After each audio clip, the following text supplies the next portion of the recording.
bumps and bruises, bumps and bruises, bumps and bruises, bumps and bruises, bumps and bruises, bumps and bruises. Bumps and bruises, bumps and bruises, bumps and bruises, bumps and bruises, bumps and bruises, bumps and bruises. Yeah, shout out the priest in the chat. Bumps and bruises, we like the fuses. Grab a seat and hear what the news is. Don't confuse us, you know the name. We the best and the brightest in this podcast game. Derek Marcos and Drizzen with the hot takes and recaps. Hit us in the chat, we welcome all feedback. Turn it up, cause we giving them hell. We the best in the business, now ring the bell. Bumps and bruises, bumps and bruises, bumps and bruises, bumps and bruises, bumps and bruises, bumps and bruises. Bumps and bruises, bumps and bruises, bumps and bruises, bumps and bruises, bumps and bruises, bumps and bruises.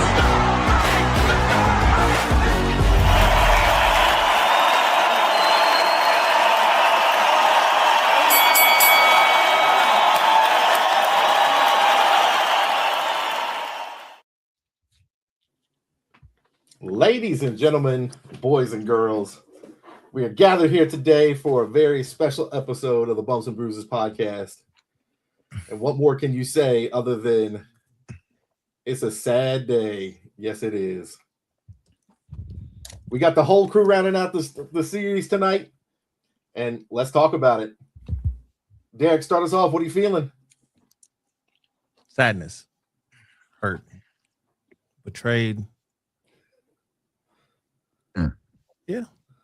Ooh. Man. Let's also give a big shout out to the fact Rand joining us from on tour in Morocco. Can't hold him down. Always here, always ready.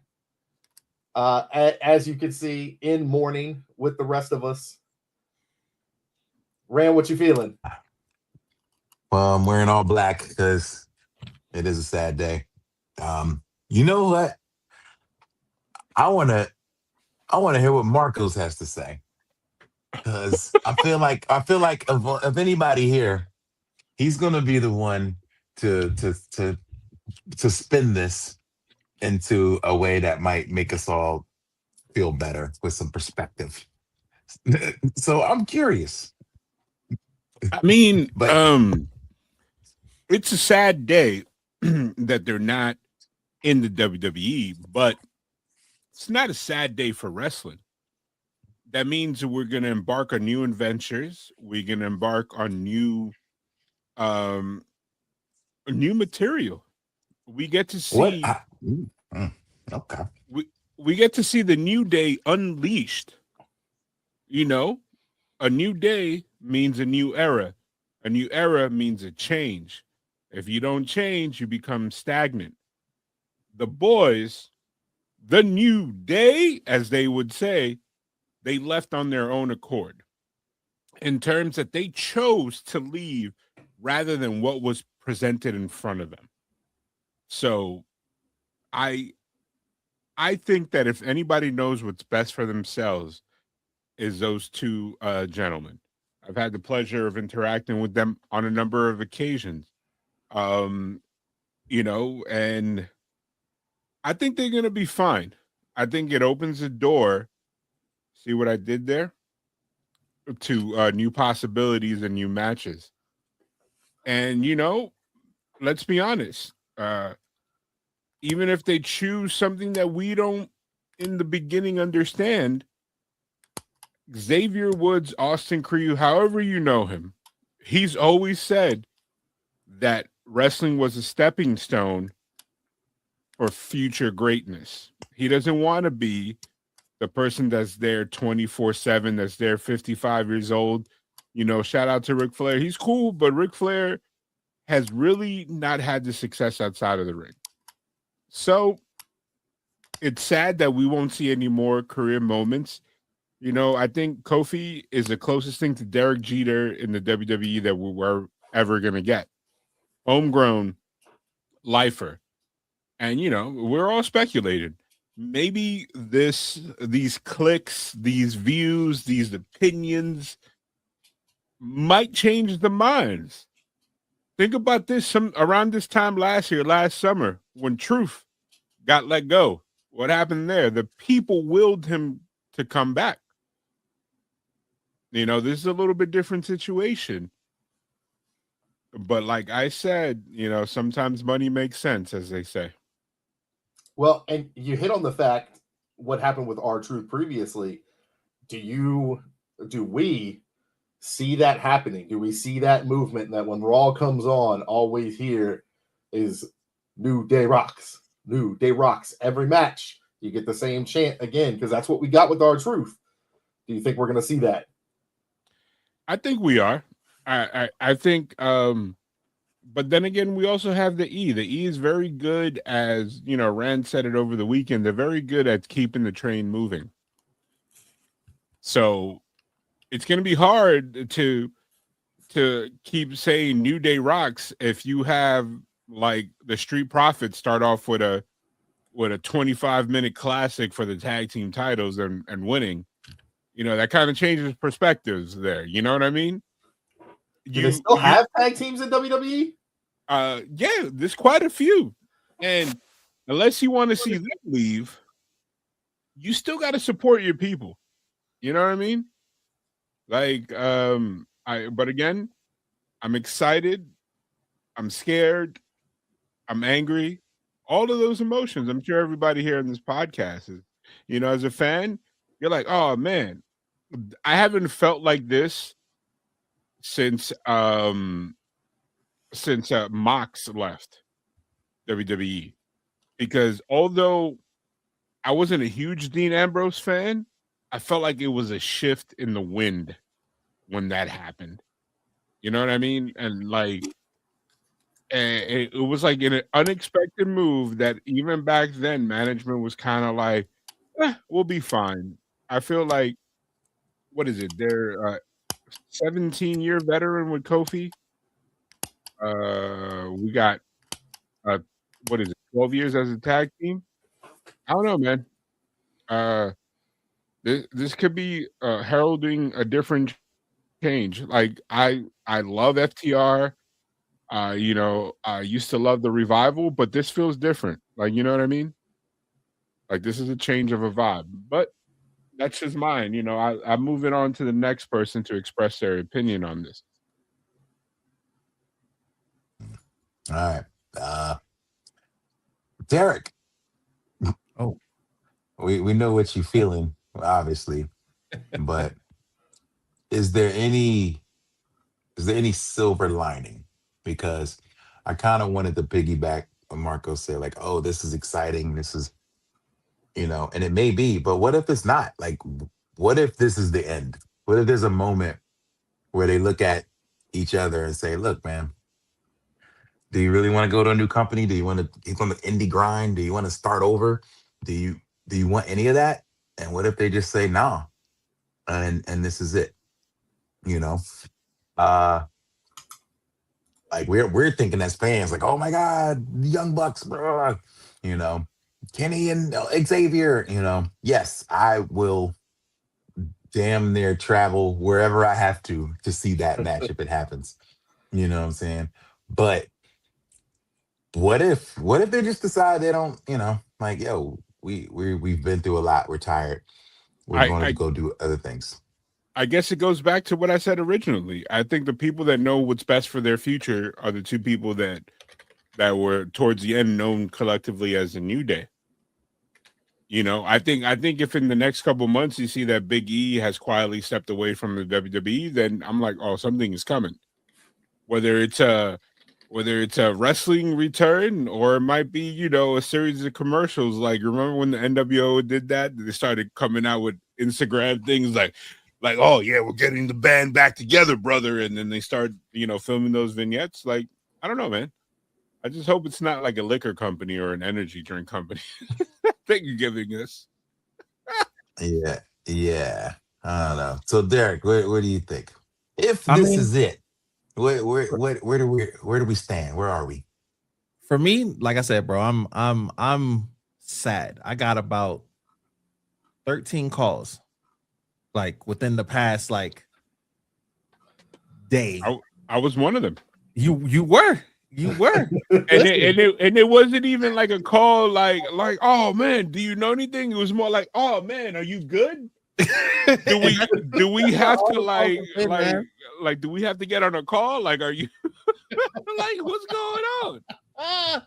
Listen, Like, are you safe? I have to say that's a great thing. That's a beautiful sign of a great friend. Yeah, Always no, checking facts. on your people, by the way. Facts, Checking on your facts. people because some of us Facts. are not okay. Listen, like I've had folks that I wouldn't like, the normal people I expect to call. My little brother, you know what I'm saying? You guys, a couple other little friends.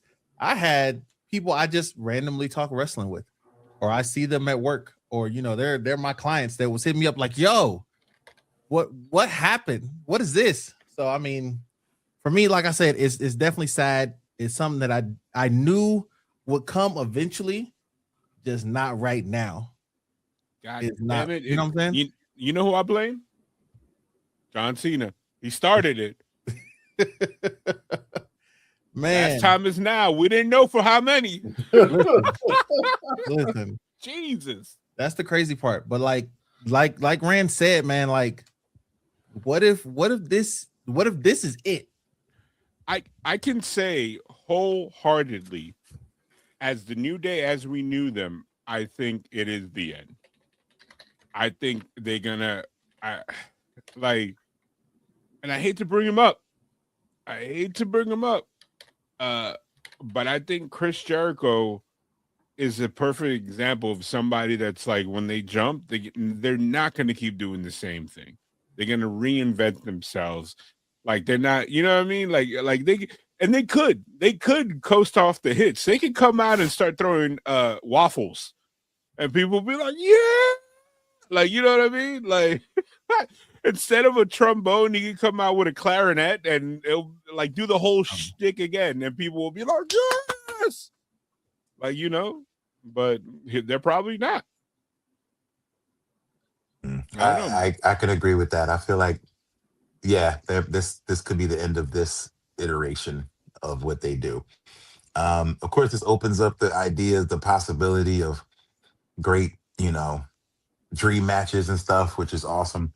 I just say, I haven't said much publicly, but the one thing I said is thank God for options, because I'm just really glad that we live in a time, and this is all people ever wanted, was just a time where there wasn't just one show in town, where there wasn't just one thing that you could do. Like, we're at a point now where it used to be WWE or nothing.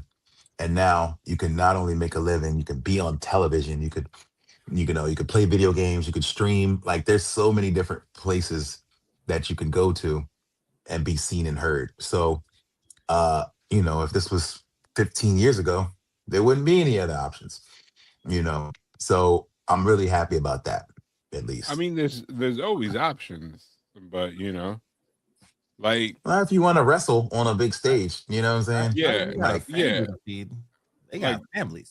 Like, think about this. Kofi got wonderful children. Xavier Woods has kids. I don't know, man. Like, I think it sucks, because if this was somebody like I don't know, Bailey, there'll be very much bigger question marks. You know what I mean? Because you don't know if it's like, as an athlete, Bailey could easily be like, I'm good. Like, you know what I mean? I wanted to live the rest of my life. This was something I did. Now, fun fact, I Googled this the other day, that a lot of female wrestlers choose to retire a lot quicker than the male wrestlers, because they put so much stuff on hold for their lives in order to pursue this dream, where the guys can kind of continue as long as they can. You know what I mean? Yeah. But yeah, no, I don't know, man. Sense. Like, think about it. Kofi and Austin came to an era where there were house shows every week. So that's what, 250 days of wear and tear for like at least 10 years each. Yep. Like, you know what I mean? Like getting dropped in your neck in Boise, getting dropped on your neck in Albuquerque, waking up and you know doing the boogie woogie in Arizona, you know, for Royal Rumble or something, you know. Yeah. Well, of course, we don't know the details of what has been, you know, discussed or how it happened, but all we can react to, I guess, is what's been reported. And it was Fightful that initially reported that this happened, that they mutually agreed to part ways. And I then thought it was Fightful also, bodyslam.net. A shout to them. mm, maybe it was Body Slam. Yeah. Then I saw Sean Ross Sapp say it, maybe. That was when I took it to be serious. I was like, okay, this is real. And he also corroborated the story that came from, I think, Alvarez, which says that uh they had several years remaining on their deal and that they were asked to take a pay cut. Um Which is and wild. they refused. And so the result of that is, I guess the only other option at that point is to ask to be released from your deal. So I brought up to you, this reminds me, and I was like, is this the same as many, many years ago, 97 with Bret Hart and Vince McMahon, where Bret had the big deal and you know, Vince was like, this is you're our future, you're our guy. And then, yo, WCW's kicking our butt. You can't afford this no more. You're free to go. And Yep. So it's kind of similar in that regard, you know. Yep. I And think it is similar, but I think also during that time, Vince was thinking more in his feelings versus what, you know, his money guy were like, listen, is he gonna own part of the WWE? Because you literally can't afford this. Like, whereas and the TKO other, is kind of like it's the other side is TKO. not the same. Yeah, TKO. Like, I'm almost certain that that TKO, Nick Khan, or well, I want to assume it's Nick Khan and Triple H. Again, I don't know what the structure is. I think the WWE negotiated and gave them these deals in good faith, and then TKO revised and started looking at books again, and they were like, okay, I know you guys just signed this, and the rumor has it that they went up and down the roster, and they were just like, hey, what's going on with this? Can we fix something? And I don't know, man. It's a new day. Apparently, Mm. in the WWE, before it was like your word, you know, when you got word from management, specifically Vince, as shitty as he was, you kind of like could take that to the bank, literally. Like, you know what I mean? Like the old vets have had situations. Like Kevin Nash is the first one to say, he's like, you know, I go to the old man and we wouldn't have anything on paper, but I would come back and be like, hey man, I did the math on my merch. This is what I got. This is what I got paid. And Vince will be like, all right, let's clear this up. Versus, you know, Kevin Nash is also the first guy to be like, hey man, I know I sold a lot more merch, especially NWO stuff, and they owe me money. Mhm. And TKO's like, what are you talking about? Like, you got to pull out an abacus and like and prove them wrong. Well, remember, same with our everybody's favorite Karrion Kross. He had a situation like this where they said, here's what you're worth. He said, how did you come up with that? And they were like, you're fired. Like, basically, it was like a fast forward, like, oh, you want us to show you these books? Yeah, you ain't really him. So we don't need to show you anything. You want to work here or no? Yeah. I mean, And shout out to Blaze, and he said the kind of same thing our homie Corey said too. If you've been a UFC fan at all over the past decade, none of this is surprising at all. TKO came in and immediately the top guys, the veterans, were out of there. Chuck Liddell, some of the others, they literally just start cutting the heads off. They're like, let's save money however we can. So the question is, do you think the New Day, this situation here is different and can cause a ripple within the current structure? Drizzy, what do you say? I think it's going to be dependent upon the crowd reaction. If we get the R-Truth reaction and every match there we want New Day rocks, then I think we might see some change into what TKO is doing, because more so than UFC, more so than boxing, which is where their hands are, wrestling is about the fans. And that's one thing that the old regime knew. And that's one thing that, for as much as I give grief to that other company, AEW, they make the fans happy at the end of the night. And it is rare that you hear from someone that has gone to an AEW show that they go, man, I went, it wasn't worth it. But look at Vegas. 2 weeks ago, we had so many people go, man, I went night one. I'm upset I paid for that. Night two, a little bit better, but still you're paying out so much to get to do that. So if we see a situation where the fans don't let this go and they drive to the point that TKO goes, okay, we can't do anything. We have to pay these people. We might see the New Day return. If they return in that situation, I think we get, face New Day again. But the crazy part to me is not only the disrespect that they showed them, but the disrespect that they showed the entire tag division. There are 12 tag teams between SmackDown and Raw right now. It's not including NXT, but between SmackDown and Raw, there are 12 tag teams. Are you including the Los Garza? Because Yep. Okay, because I don't even know if they're still employed, because that tweet by Angel was kind of telling. I don't know if that tweet was because they got squashed, or if they're kind of like, all right, this is the end of our deal soon, like we done. Mm-hmm. Yeah, we don't know. I do think there's 12 teams is crazy, but so what to me? Oh, sorry. Go ahead. I don't know if I don't know if you think a sold out Raw chanting New Day rocks the whole show will make them make a change.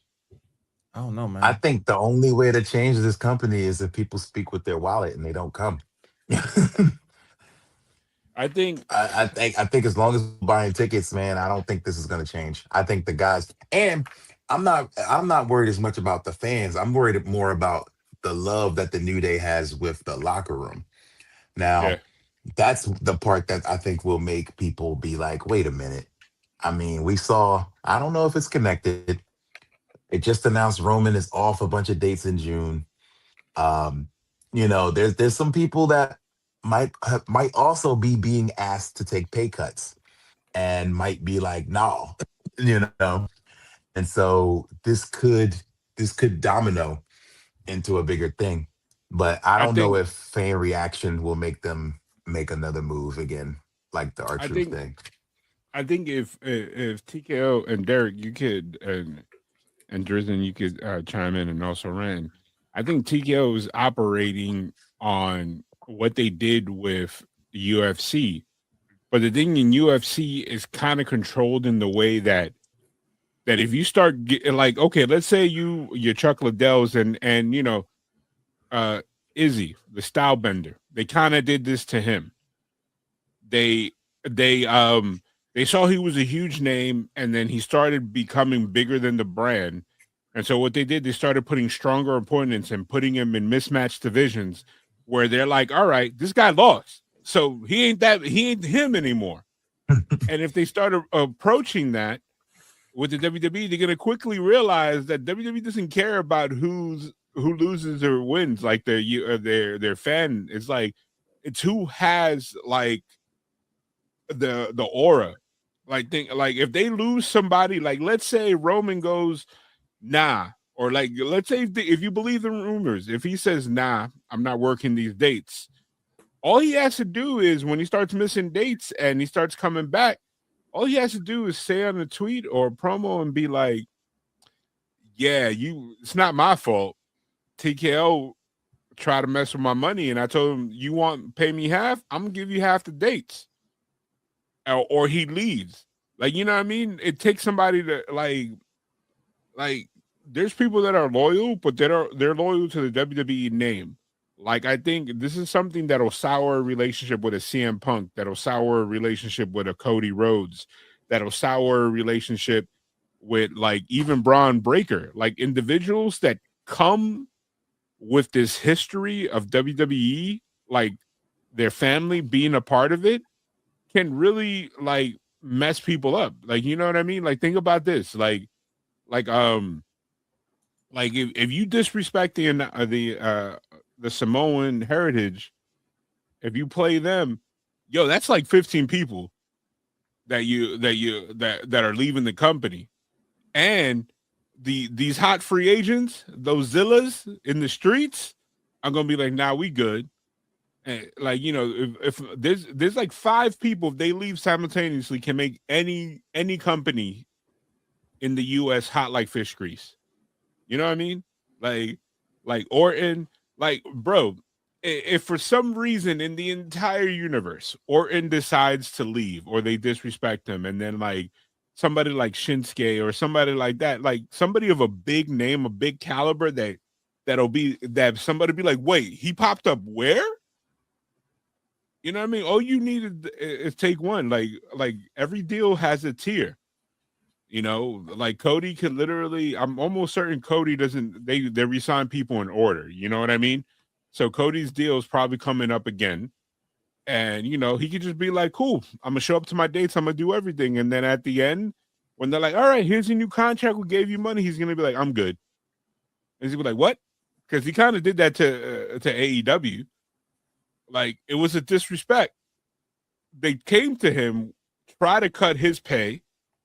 And then when they saw that it was actually pushing him out, they tried to give him more money, and he was like, "Nah, it's about the respect at this point. I'm gonna go here."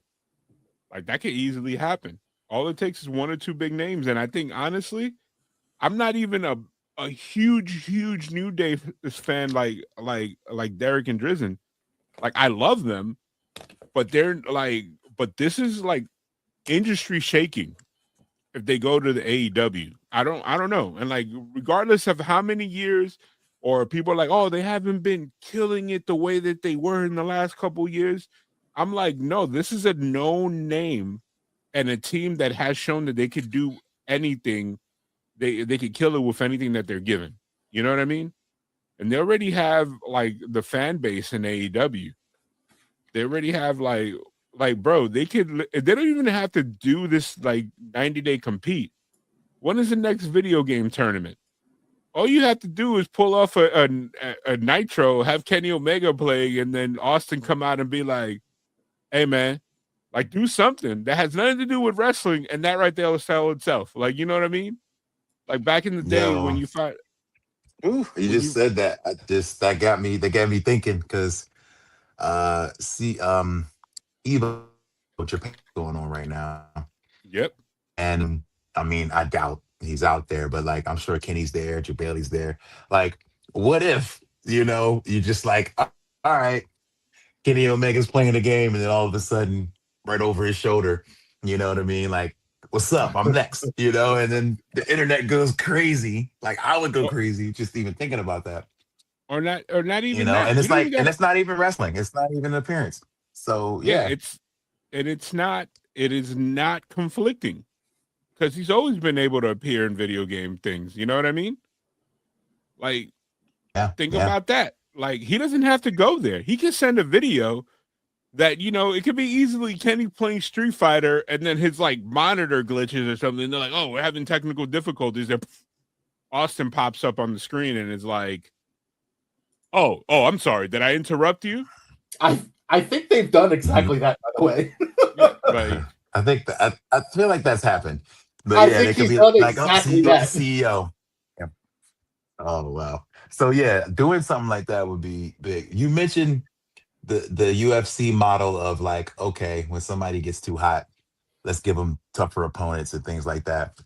You can't Like, do that I'm in not- a predetermined sport. But what you can do here is exactly what they did to the New Day, is put all of their segments on during commercial breaks. So you cooled the team off completely, and then you use that as a negotiating tactic to be like, sorry, man, y'all ain't hot. And it's like, we ain't even on TV. What do you mean? Like, the only way you could see them is with a VPN for the most part, unless it was a match. Like, all their best stuff. And even this is just a testament to them working with everything they've had and making it great. Even before that, when they were at their hottest, some of their best content was the WWE.com after match stuff. If you've ever Yeah. seen any of it, it's some of their best stuff. And it's when they're just wilding out with no time limit, just being goofy. And that was always, it became like must watch stuff for me. Where The right stuff after the that match, they like, did- oh, here's a WWE.com exclusive. Yep. The WWE.com exclusives, the stuff when they had the mixed gender tag challenge, and they were with Carmella, and all the stuff that they did training Oh my Carmella God, how to yeah, be so part of New good. Day, and all that. It was must So- watch every single time. So I was about to highlight that comment. Like, have those channels gone dark on YouTube? You guys frequent those channels more than I do. So I have some, and I know Rand does as well, some insight into Up Up Down Down. So Up Up Down Down from the start has been owned by the WWE. Okay. It is not owned by Xavier, and it was his passion project, but it has been owned by WWE from the start. Okay. I wonder, do you, because I know they have this guy under digital contract, his co-host, Derek, help me out here. Breeze. Breeze. yeah. Like, do you think Breeze will continue that by himself? I feel like it'll be weird. I don't see it. Yeah, like, And I mean, because okay, so the shows that come on Up Up Down Down right now, because I like watch on a weekly basis, is Tuesday Night Heat, which is them just they play games and they play with people and all that other type of stuff. And then it's on Thursday, that is Battle of the Brands, which they were starting to do GM mode for 2K26. Shout out to you. So I feel like if Don't Nothing drop Wednesday, because they do Tuesday Night Heat on Wednesdays now, but they just didn't change the name. If Don't Nothing drop Wednesday, then it's probably over. And that's what 2.44 million subscribers. This just in the win on that point. My minor claim to fame is going to be sunset, as I will no longer be able to say, "Oh yeah, I'm on the intro video for Up Up Down Down," because the channel will be gone, bye. I mean, you were, I used to be on this really big YouTube channel. I gotta go download the video ASAP. It's not even the intro that they use anymore. But I know I've No, seen it's- that that you're talking about. It's still the one they use, but it's the channel trailer, not the show Yeah. trailer. Yeah, I know. So yeah, with that, I don't see that one happening. I think that channel is done. I don't see Breeze hanging on to it by himself, and if he does, I feel like it's gonna lose some of the hype. Breeze has probably already put in his request for release. I mean, look, that's a I'll be little real. motherfucker right there. So I would not be surprised at all. He has probably already put in his request for release. It would not surprise me at all.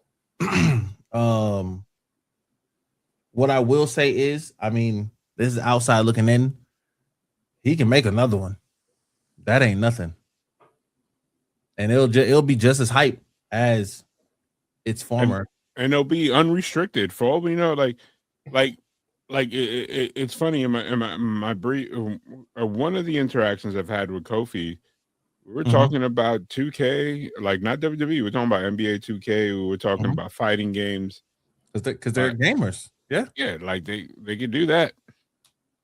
I mean, it's true. Listen, I protest my own that Austin, that boy cold. That boy cold. I thought I was good. Nah, I'm not. Well, hey, we might be breaking news. Rand and Austin might be getting together, putting together a video game, Twitch. Listen, I mean, I feel like he can still teach you how to wrestle. You know what I'm saying? Sunset Flip could be a real thing. I'm just saying. But so Rand, tell me how are you feeling? You know, I feel like my immediate thing was like, you know what? If they show up somewhere else, Rand is gonna get that call. It's music. Listen, I was once typing in again. the chat. How's it go, Marcos? Rand is across the world, so I don't even know if It is he can like even 1 answer. a.m. in Morocco. So not only is he tired, the internet is tired. Listen, So but he's here and we appreciate it. all right, so you wanted to talk about this, Derek. You've been awfully quiet. Listen, I need you to look at the camera. Look at the camera like this and be like, "Hey, if you're talking to Kofi and Xavier Woods right now, what are you telling them? Speak from the heart, Man, brother. listen, Let's go ahead and put you on the. Can we put you on the camera by yourself right now? Yes, sir. crazy work. They're gonna do it. Oh well, man, Do it.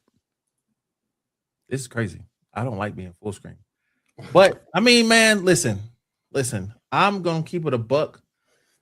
Like the New Day got me back into watching wrestling, and initially I liked them, but I didn't like them because I'm like, and it's crazy because like it's been said, I think in their podcast and other podcasts, it's like E and Kofi, they was good. I hated Xavier Woods' I hated where they took his character. You know what I'm saying? Because he didn't have a choice with it. But once I learned, you know what I'm saying, I was like, okay. I was like, hopefully they got something going. But I've said it before, you know, wherever they go, they got a fan. If they ain't got no fans, they got one. So I mean, man, that just hurt, bro. Like, take me off full screen. I don't want to see myself. Jesus. So, and I'm gonna go ahead and remove Rand from the stage until he can actually communicate. I was thinking Yeah. the same thing. Good work. So yeah, I mean, you might be the source for all New Day merch. Look at you. Listen. This is my first shirt. No, I'm not even talking about that. I'm talking about the Listen, banner. no, You got stuff that Listen. people don't even got. I don't even know how you got that banner. I want it in something for Mania Club. And they were like, do you want this or do you want something else? And I was like, oh, let me have that. You know, why not? I ain't know where I was gonna put it. It's set in a box for a long time. But you know, like New Day merch, I go buy. Hands down. Like I said, Yeah, first I mean, shirt. this podcast could probably open a New Day merch store Listen, for sure. between Rand, Derek, and myself. I got an old box of Bootios. All right, it's been beat up. All right, it's because it didn't travel a lot of places. You should eat it on camera right It's now. still got cereal in it too. I got a box somewhere around here. It's Rand, do you got a box of Bootios? I got a box No. of videos. listen. Never bought one, or maybe I did, but I gave it away or something on a. My a best friend stream bought as me like this. a gift. Was that actually cereal or was it Yeah. like Yeah, It's a cereal. but who? By who? What's it It's actually like- in there? It's like Lucky Charms from the Basically. generic. Yeah. Yeah, it's basically Lucky Charms. But yeah, this box done been through everything. Did they have expiration dates on them? I'm curious. This says February 14th, 2018. And I got this after Dang. 2018. Is that open? You know, no, it's not. It's Oh open man, because so it's you been beat gotta up. hey, If you know you're what? looking at, you see the cereal? Yeah, but is the bag still Yeah, it's still Eat it. sealed. It's still sealed. Eat you, it. you- That's Eat next crazy. it. time wherever they pop off That's in crazy. 90 day, you should just Take the eat box it, with bro. me. Just Crazy eat work. it, just sit there, record yourself watching reaction video. Crazy work. Crazy work. What else I got? I got one. It's the right one. Fila shoe. Signed by the New Day. You know what I'm saying? Why is it the right one? What happened to the left? First off, this is another Mania Club exclusive. All right. Okay. I want it. This ain't my size. What size is this? Let me look. It's an 8.5. If they Oh, took wow. two of these, Who in the New Day is an 8.5? Mm. That might have been a No. fan thing. oh, for sure. Yeah. But yeah, So I had those two. I gave them away. I think I got like 11. I couldn't fit them, so I just gave them Hey. away. hey, he bought They, them. they didn't make them past for the the size cause. 12. Did they really? That's, Yeah. that They only sucks. went to 12 and stopped. I'm gonna have to Yep. now. I'm gonna have to cop him for no reason, Listen, just to be that guy. The only thing that I could say that I really, really, really want, and it's like it's crazy because that's how I felt about John Cena. Like, and I don't want people to mince my words here. Like, I always liked John Cena. I loved his career. I loved the New Day. Like, I remember sitting in my apartment when I was a single guy, and my friends talking about, like, man, these guys are pandering black guys. Like, how do you like them? And I'm like, shut up, bro. They're having so much fun, and you can tell. Yeah. Like, I love them. Was there their New Day belt? I wanted that so bad, and it was so hard. I know you got it, and it was so hard to get that by the time, I bought an aftermarket. Okay, yeah, by the time Yo. I was like, I was out of belts. I was out of belts. Man, Rand posted like a little video when they were out in Vegas of them going to the Pawn Star store, and that belt was on the shelf. and I almost bought it. If that price wasn't the price that Yeah, it it was, was. I was gonna buy it. I was was like- curious what Was the it Yeah. price like, was. hey, crazy? I was like, how much? It was a little high. It was. but I yeah. mean, so I'm not Was gonna it lie. signed by them? No, it wasn't. It was just the belt. What was the price? 11. Uh, Yeah, it was high. So I'm not I gonna mean, lie. if you stalk, you know, and I'm not going to promote any belt groups, but actually, you know what? There's a couple of them out there. You'll find them. They're on Facebook. If The you stalk crazy it long enough, hey, here's the thing Yeah. about belt collectors: the ones that do it, and this is not Derek, but the ones that do it to the point that is an obsession, they always got to chase that next high, baby, Nah. and they be sacrificing limited stuff. Oh, I forgot my stuff. That was upstairs. What's that? What is? I don't know what this is. Oh, hold on. Oh, it's a shoe. Oh, that's the shoe box. No, I think that's a figure. Nah, it's those shoes. Oh. Why you got them in child sizes? He said, size? Because I got these for my kids. What size is Wow. that? Look like my kid could fit that. He could fit these when I bought them for him, and he never wore them because he didn't want to get them dirty. "Hey, What They are- size are those? that's a real sneakerhead." That's an 8. Wow. And let's not forget, Yep, I got those. Buying stuff after I will say, He even got them mine signed. were, Yeah, mine were straight from Austin. I mean, you know, He pulled it out of the bag and he was like, "Oh, do you want these?" Sure. but Perks. listen, let me touch on something with that belt real quick. So my first time seeing that belt, I didn't even know that belt existed until Wale Mania 39 in LA. I saw Wait, somebody with it. that belt was out for like Yeah, hold years on. before Hold on. that. Well, I didn't know. I didn't know. Oh, okay. And then, but that was before I was buying belts. My first belt was 2019, the day after or the day of Kofi Mania.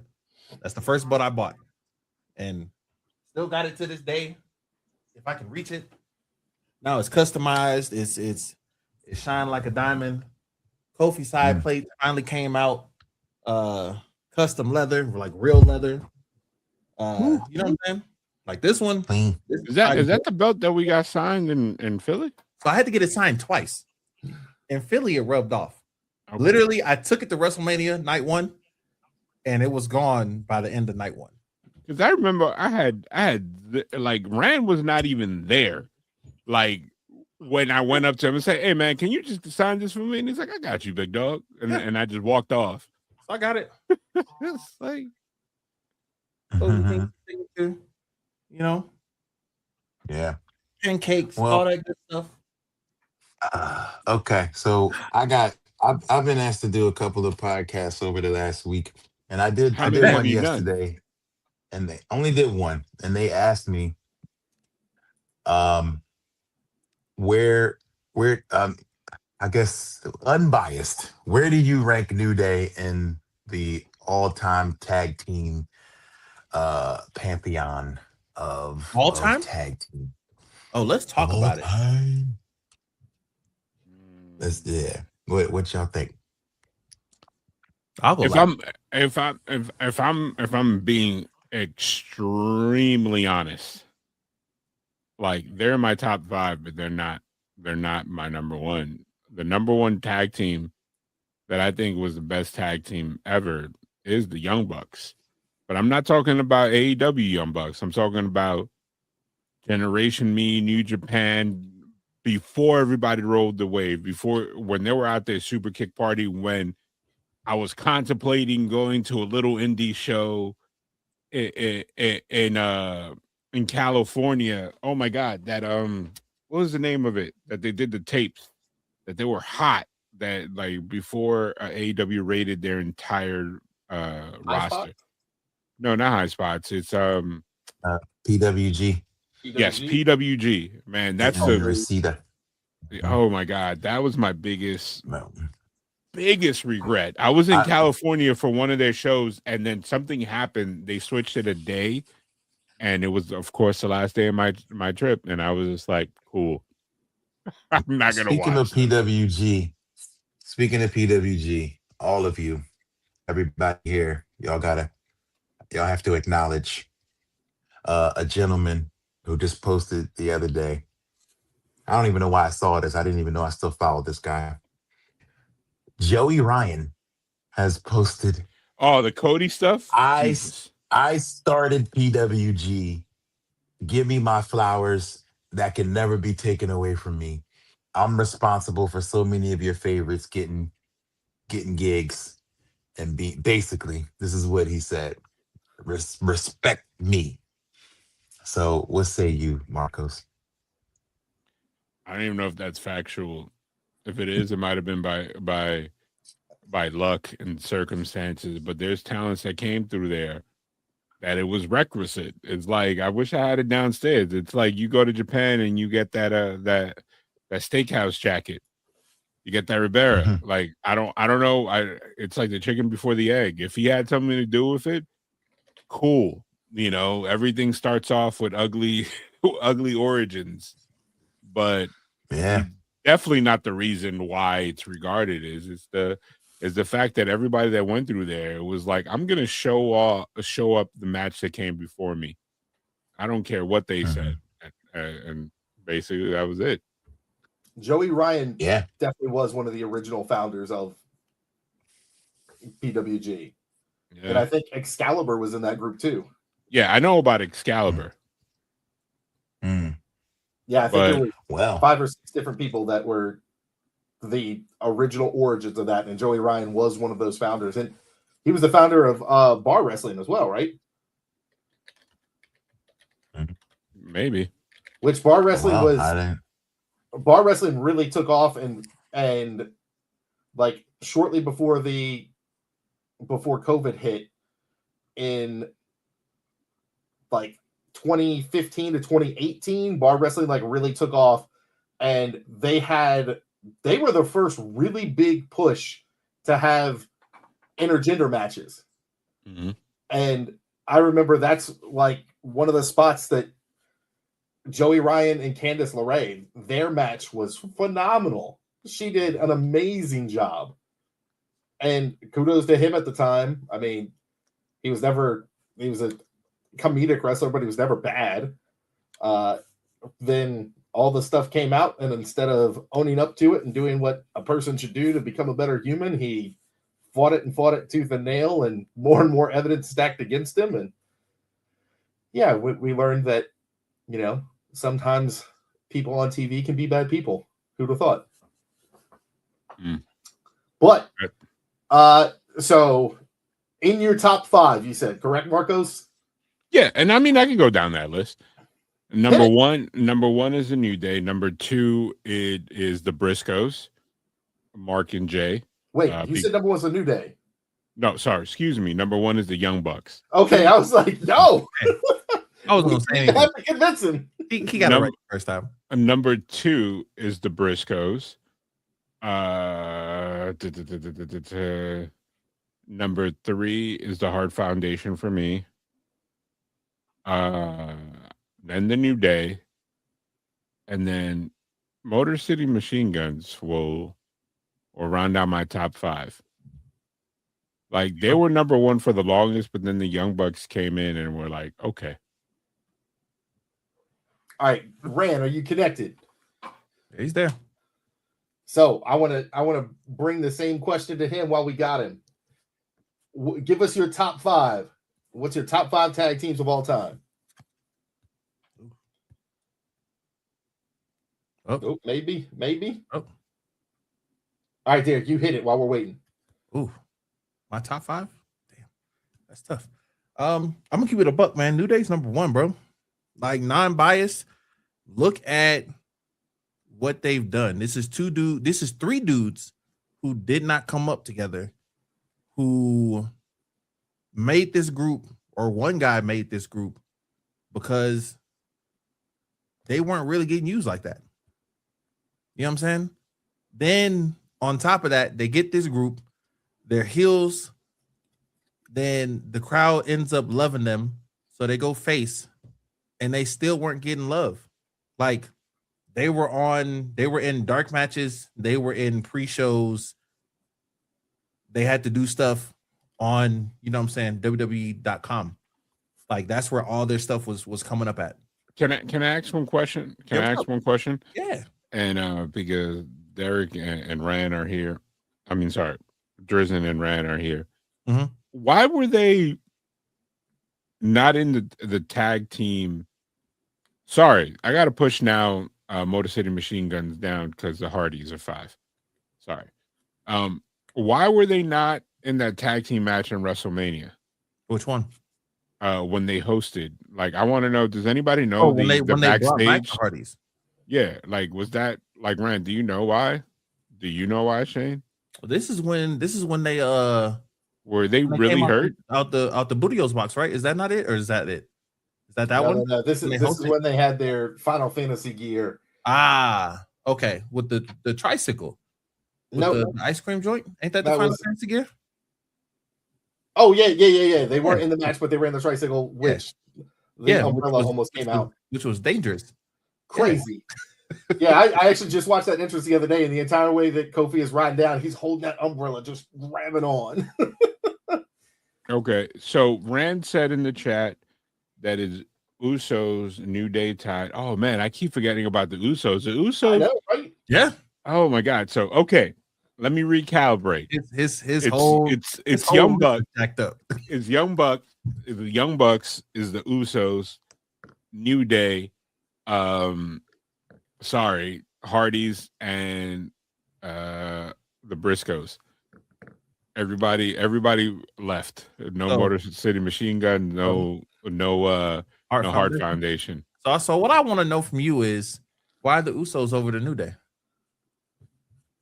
Because, bro, like I love the New Day. Mm-hmm. I love the New Day, but the Usos, they broke a different barrier. And walk me with this. Think about all their ancestors. Mm-hmm. Everybody in their family. They get the either your heels that are savages, either you can't talk, either you get saddled with your dad is out there putting his cheeks on people's faces. Hey, you're always the side character. Okay. You're the wild Samoan, you know what I mean? Like you're and the Usos literally, I felt like it's almost like in terms of booking, it's like the Miz's backstage punishment. Mm-hmm. They started off doing the haka barefoot, face paint, couldn't tell them apart. The announcers would always mess up their names, to them being weird baby faces, to them having to wear boots, to them not doing the haka, to them doing the haka again, to them not being able to talk, to them to having a mouthpiece, to them finally breaking out and then being buried again, and then being used as like side characters a la Zack Ryder for Roman Reigns' in your face push when he was the big dog, you know, to them finally enduring this and just literally, like, I remember when, if you want to track back when they started to get super over, it was probably one of the first Wale Manias, when they started telling the story how they try to break each other by imitating The Rock or like their family members in matches, like in house shows. Like they even knew, they were like, yo, we just here to collect a paycheck. Like they probably talked about how they thought they were probably going to be released. And it's like, it's different. They were never, ever going to be single stars. You know what I mean? Like the New Day, unfortunately, they were single stars, 3 different pushes, 3 different individuals, and then got lumped together, then became synonymous with their tag team being a unit. Like, I think arguably, if it wasn't for Kofi's, you know, amazing WrestleMania win, Kofi would be more known for being part of the New Day than the singles career that he had for like 8 years prior to them. You know what I mean? And Big E was supposed to be the biggest heater there. Like if you go back to the old John Cena recruitment videos, Big E's over there lifting weights and pressing John Cena. You know what I mean? And Xavier Woods, it like the internet was so wrong because when he came back, when he went to WWE, I was like, wasn't this guy a star in TNA? He was a tag team champion with an ex-NFL player. I was like, why is this guy starting from the bottom? But, you know, that's me assuming when I was young as a kid. I'm talking about like 15, 18 years ago, where you make it to a pay-per-view, you that's it. You made it. Like, you know what I mean? Like you're staring. What was it? It was him and the football star and R-Truth versus, I don't know who Monty it was. Brown? Yeah. I don't know how I pulled that. It's like, Wow. I don't know. Like, and it's, I'm not like, it's no disrespect to the New Day, but they're just really good at, they're probably Hall of Famers on loan on that, on taking shitty angles and making gold out of them. Because if you listen to it, now it's like all lore and hearsay. Vince wanted a gospel choir gimmick. Exactly. And even talking about it, like like even if they would have gotten over, that would have been so cringy. That would have been gone because that was when you had the mega gospel thing. Like Kurt Franklin was hot as fish grease back then. You know, now let's keep it a buck. He wanted shucking and jiving. Yeah. I mean, yeah. But that's what I was getting at. It's just like, yes, 2 of them had okay singles runs. You know what I'm saying? Kofi had IC title runs. He had US title runs. He had 2 or 3 tag team titles with singles, with Hall of Famers, with 3 different people. 3 Hall of Famers. Well, one of them was with Hall of Yeah. Famer. I don't think you can call him a Hall of Famer. Who? You had Evan Bourne. Evan Bourne. You had I mean, he's going to always be cemented as probably one of the greatest Raw moments ever in the history of Raw. Oh, you talking about that RKO out of nowhere? The first one of the first RKO out of nowhere? and what, didn't he do the super kick too? Wasn't that him? The super kick when Shawn Michaels kicked him off the top rope? Oh no, that one don't make No, sense. that I'm sorry. That is Shelton. That's on. Yeah, Shelton caught the backflip. That's the one I was Shelton. thinking of. Yeah. I was trying to think. Well, you said top rope, so I was like, I don't remember the top rope one. But that's what I'm saying. So like, yeah, he had this. It was a good singles run. E was cool. You know what I'm saying? They partnered him up with AJ Lee and Dolph Ziggler. You know, he had an IC title run. He had an IC title run, which was cool. He had one before the New Day, and he was also part of probably one of the biggest Monday after WrestleMania Raws ever. When he smacked smacked AJ Lee in the chest. No, when Ziggler came out, come to whatever his song is, the whole place crashed. True, but that wasn't for him. That was for someone else. But he was on TV because he was part of the group. Listen, and Kofi did amazing tricks at WrestleMania, at Royal Rumble every year. But at the end of the day, like I said, same thing with the Usos. Like that's like I don't disagree with where you place them. I just want to know why. Yeah, but I'm like they they were gone for what? They debuted, was there for a few months, and then was gone for 2 years in the back in catering, showing up every week. Bro, like I said, the New Day got handed dog food. Yo, how many And created but let's talk lightning about on, this. bro. Let's talk about this. How many times were the Usos repackaged? This is true. Like to the point. The New Day like, got repackaged in a match. They had a whole face turn in the middle of a match. the Usos came out. Whole switcheroo. The Usos, if they didn't make it, if they weren't just entertainment, But you know like what? Though? themselves, You they know what the difference literally is, though? made. What? They had a dynasty. The Usos had a dynasty. They got in because they had family. Well, Everybody in the New Day. let's got be in real. why. Let's be real. The bloodline did not become as prestigious as they were once Roman really became Roman. But hear me out. Before bloodline the group, but they still had uncles and dads and Correct. granddads and everything else in the business. Bro, but what were these guys always supposed to be? What is wrestling made for? Wrestling No, is made no. for. But what were these guys always? And Shane can answer this too. They were always meant to be good hands, to be heels, to be guys that get the shit kicked out of them. There was always meant to be. And that's the thing. The New Day and the Usos are amazing. Both of them are. I love the Usos. Don't get me wrong. It fell on the floor, but I got 2 of the Uso tag team title belts. Okay. Don't get me wrong at all, bro. But like I said, my whole thing to where it's different for me, bro, is this. Like I said, the Usos, they had family in the business. You know what I'm saying? They had The Rock. They had their dad Rikishi. They had the Wild Samoans. They had Yokozuna. They had Roman. You know what I'm saying? Like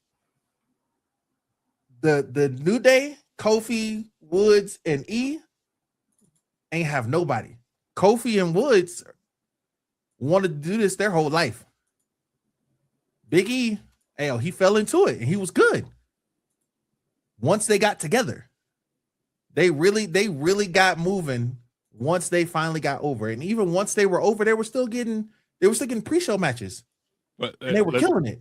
Can we be real? Outside of Roman and maybe a couple other guys, the Samoan dynasty, they were growing up and they were like, all right, as soon as whatever you're doing in college or whenever you get kicked out a Division I ball, whatever, wrestling. It wasn't like, oh man, like, you know what I mean? Like he said he wanted to go into the family business after football didn't work out, right?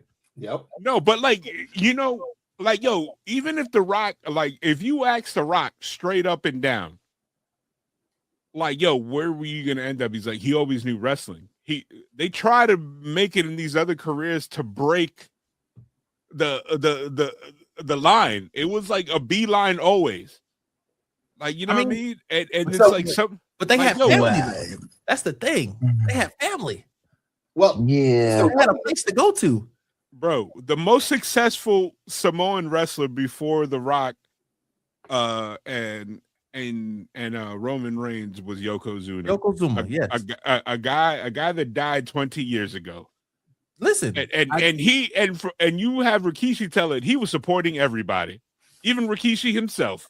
So I want to jump in just because I think a little bit different than the way you think right there, Marcos. So for me, the Usos didn't break that barrier. They broke it after Roman opened the door for them to be able to do so. Yeah. And granted, this was an elevation that came together, but I don't think the Usos ever would have been who they are if it weren't for the New Day. I also don't think the New Day would have been who they became if it weren't for the Usos. that's facts. They worked I so can well. see that. I can see that, but I also believe that push comes to shove, and I love the Usos. Yeah, Umaga was facts. repackaged like 19 times. Yeah, yes, he was. Okay, so let's not act like they reinvented the wheel. They were just like, hey, you know what? Aren't your uncles the Wild Samoans? Guess what? We're gonna make you even more wild, and we're gonna put a Hispanic guy that's really white to be your mouthpiece. Like literally, they damn near let's be honest. For like 20 years, the WWE thought that people from any island could not speak English. Derek, did you finish your top 5 list? Okay. No, Yeah, but go ahead. He said it's New Day. I'm done. Please finish. New day, new day, new day, new day. that's all that matters. Dylan. No, okay, all right. So straight up, it would definitely be New Day as number one. I'd have to give Usos the second because, like Shane said, and one of the things I was gonna get to was they made each other for sure. Like without one, you don't get the other. You know what I'm saying? Yeah, that's why. But I do think that the New Day tag ring. is a better in-ring tag team because they made 3 guys made it work, swapping in and out. Yeah. And that's difficult. Yeah.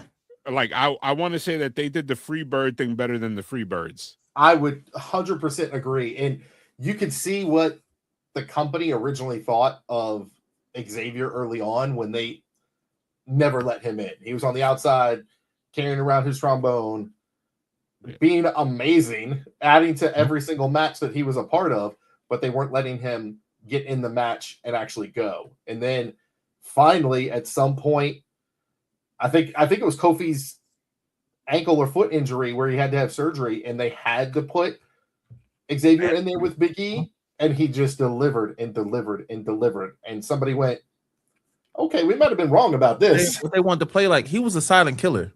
He Like was a silent killer, period. my thing is, and this is gonna sound blasphemous, if Roman did not become Roman, I think the Usos would have been released a while back. I 100% agree. I think they would have been.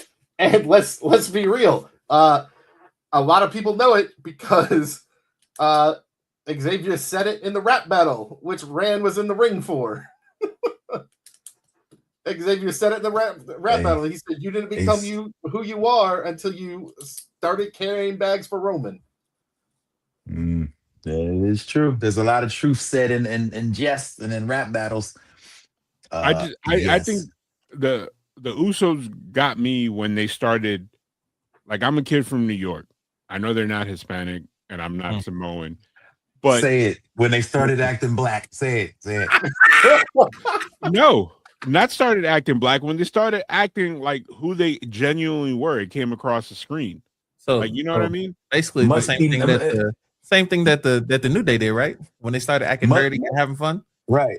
It must be nice where you can actually be your real self on camera. It's pretty cool. Yes, it is. It is really cool, and that's the thing. You know, it's like I said this on this podcast. Like, for real, I was like, yo, they're in this weird position with Braun Breaker that he's just generic white guy A. Like, even his t-shirts, it's like, things randomness. It's like 25 miles an hour. Big dog. Like, it's like, oh, come on, man. Big dog. Because his whole character right now is overwhelming intensity. And until he gets a little bit more behind that, that's I don't know if he will. Like, bro, we've seen this character. He's Ryback for more screaming. He's Ryback. Well, he's a better Ryback. Yeah. All right, so do you think he could learn more from like being like a cross between like Rick and Scott? You know what I mean? Like, Rick was a dog-faced gremlin. He was running around. You know what I'm saying? Scott Steiner was quoting Master P and running.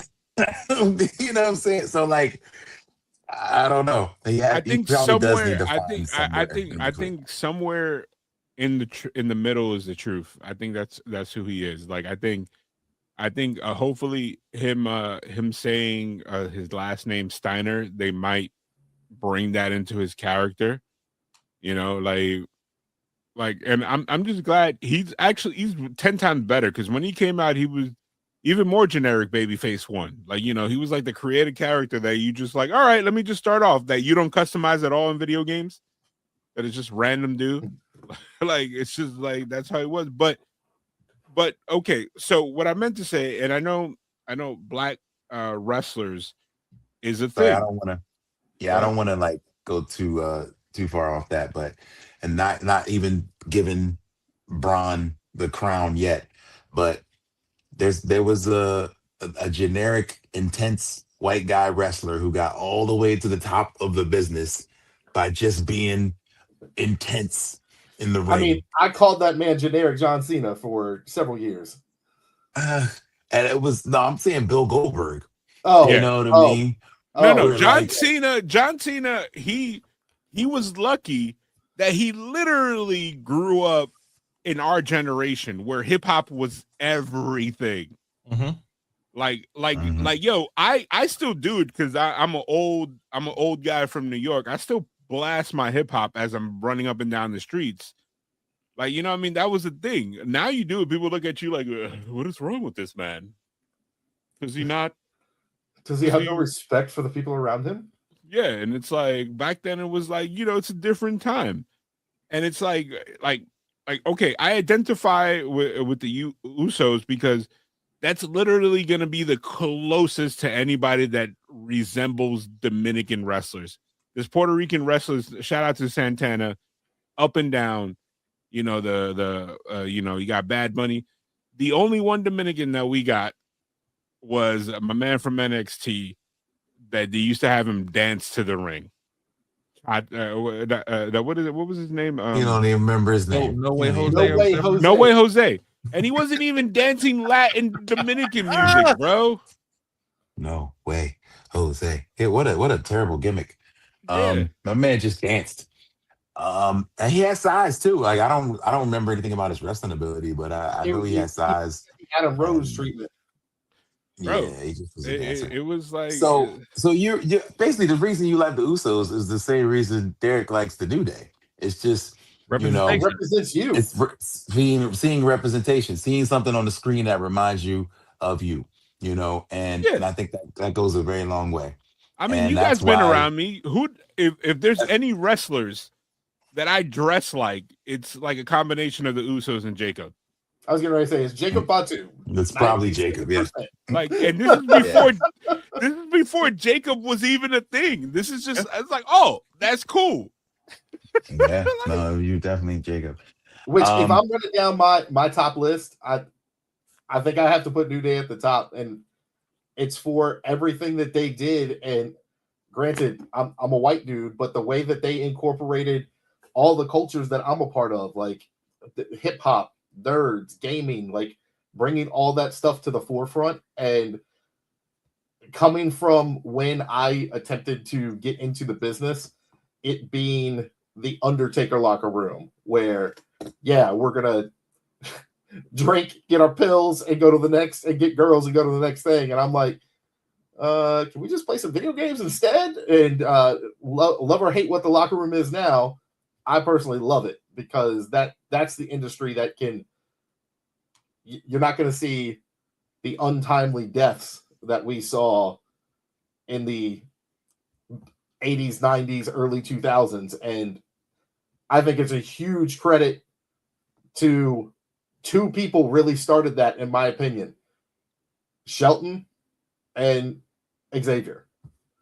And the two of them pushed that so much to the forefront that it changed the entire culture. I would also sprinkle in Edge and Christian.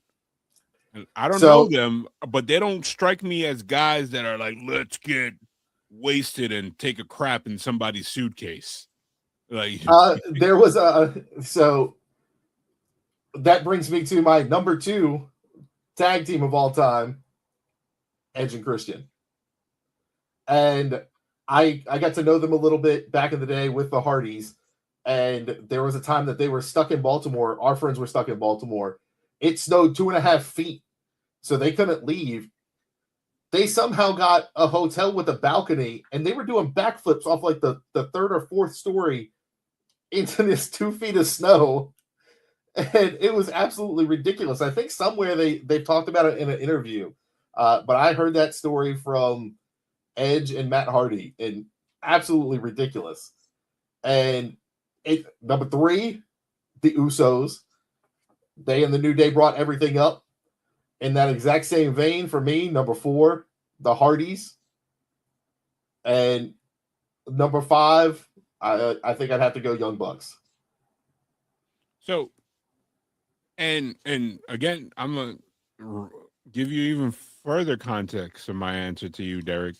Is I love video games, but I wasn't into video games like some of my peers here. Yeah, no, I get that. Like, you know what I mean? Because I sucked. It's like I got video games and then I started hanging out. And then I came back to video games and I was like, oh, okay, cool. Everybody kept playing and I stopped. Like I said, I Cool, get it. cool. And- Like basketball, like you got to think about it. Like I started getting back into video games when I could purchase them. You know what I mean? yeah. And by then I was already playing baseball and basketball and doing everything else under the sun. Like, you know what I mean? Like in New York, at least for the subset that I lived in, Yeah. we were out in the streets. Like, you know what I mean? Like we're breaking into the pool in the summer and we were hanging out, going to hooky sets and stuff like that. Like, Oh, you know. so then why wasn't so then Crime Time should have been on your list? Yeah, exactly. You know, honorary mention. Oh, I tell you, I love Crime Time. Listen, When they so did first came out, but then it was like Step Brothers, Seth Rogen. At a certain point, I was like, okay, the suits are kind of weird. Like when I started realizing that it was like Flavor Flav, like on Love on what is it? The Flavor Flav reality show. It's like love. yeah, it's like, I don't think everybody's in on the joke. Like this is coming from a 60-something-year-old white man on how he sees New York black people. Yeah. And then I was just like having the chance of meeting both, I was like, these guys are not like this. That's dope. They're wrestling I've only met- fans. I've only met Like, the you one. know what I mean? They're like there's a certain generation. Like there was a skip from Undertaker, Lex Luger, Bret Hart, Shawn Michaels, Triple H to everybody else that came after them were people that grew up watching wrestling that wanted to become wrestlers. Mhm. Versus prior to them, it was people that didn't work out in other things that were like hanging and banging at a gym, and the wrestler comes in, I assume injecting themselves with steroids, going like, "Hey, brother, you kind of big. You should come over here and wrestle with us." Like, you know, That brings me back to your other point. When I was getting cut off and I couldn't really hear, I heard you talking about a lot of them, like how all the Samoans went to football, but kind of knew wrestling was going to be their thing that they fell back into at some point. Mhm. I don't know if I agree. I think that everybody tried football. Dwayne Johnson being at the University of Miami when it was the U, Yeah. playing with NFL people, you know what I mean? Like potential And for a NFL minute- star. Granted, it was only like 2 games, but for a minute, he started over Warren Sapp. Yeah. Like there's no doubt in my mind that Dwayne Johnson thought he was going to be an NFL star. that's And Dwayne Johnson. then but he fell into wrestling. I think the same with Joe Anoa'i, and I feel like everybody who played football thought they were going to make it into football. Hold on. But I I don't can know. also counter that. I don't think the Usos ever had a football plan. I felt like Rikishi has literally raised all his kids. This is where you're gonna make your money, kid. I don't think they ever played football though. Yeah, They that's did. when they were kids. Those Whenever pictures are out there. Well, all 3 of them were wearing Oh. pads. Yeah, when they were kids. They were all younger and playing football. For I- sure. I And think- it's I think you got to be high school, college at minimum to. Yeah, but they're like it's like 1 or 2. But I'm almost certain the Samoans, they were like, "Hey, brother," because that's how they used to talk about. Hey, brother, so we're gonna get in there, get a payday, and we're gonna the next people up. And I felt like kind of in a way. about that. I I don't know. feel I think everybody that tried football wanted football because it paid more. And you know what I mean? they were trying to break that curse.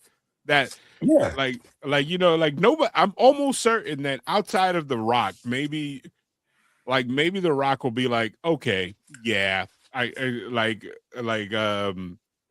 I'll keep this life.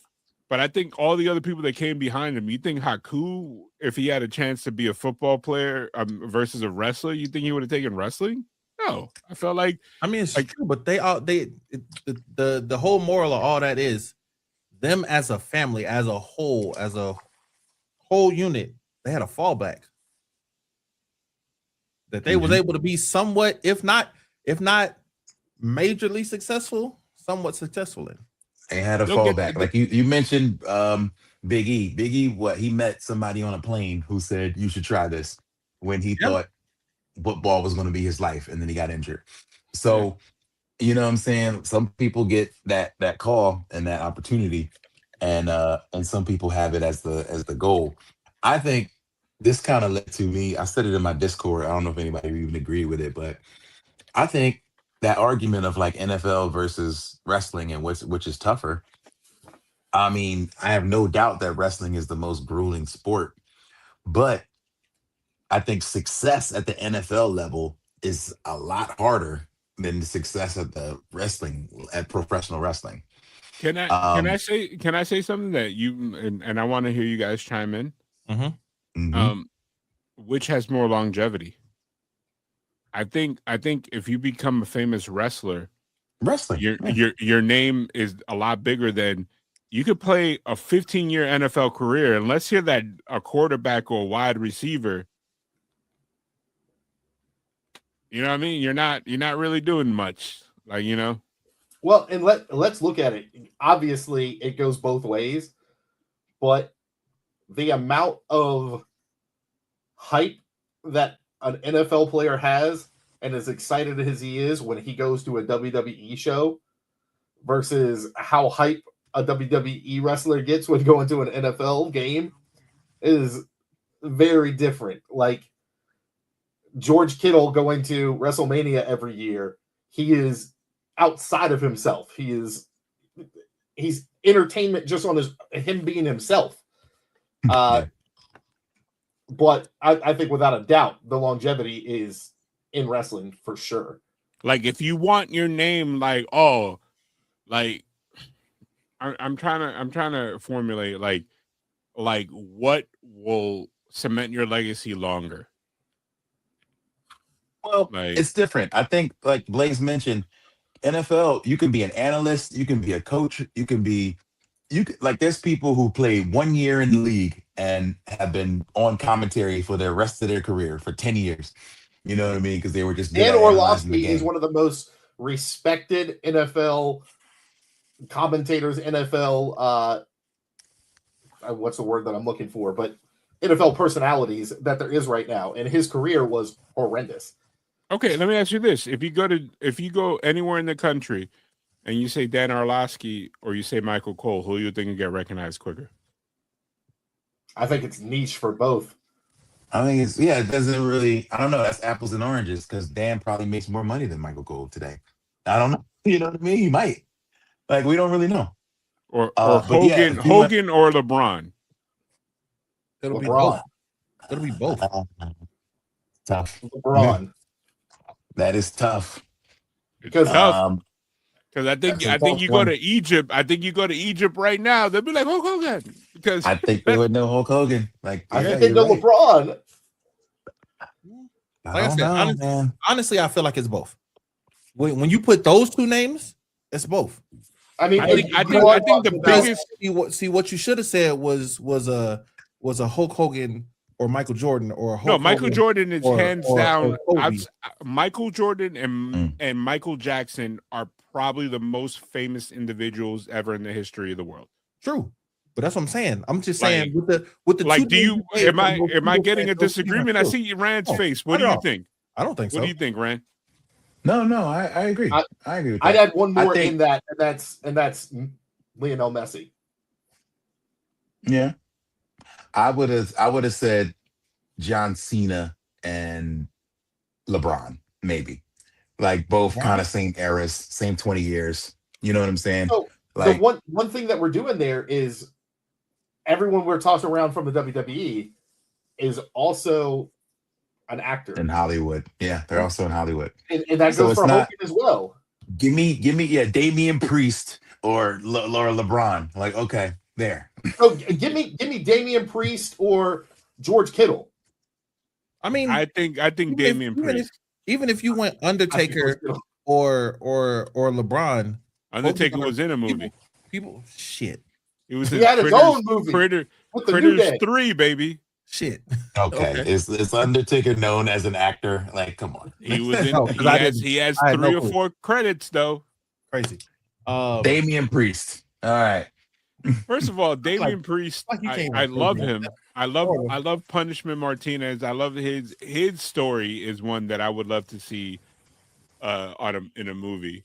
But you know, like okay, so and I felt like we kind of expressed. So I want to ask this question as kind of a little bit off topic.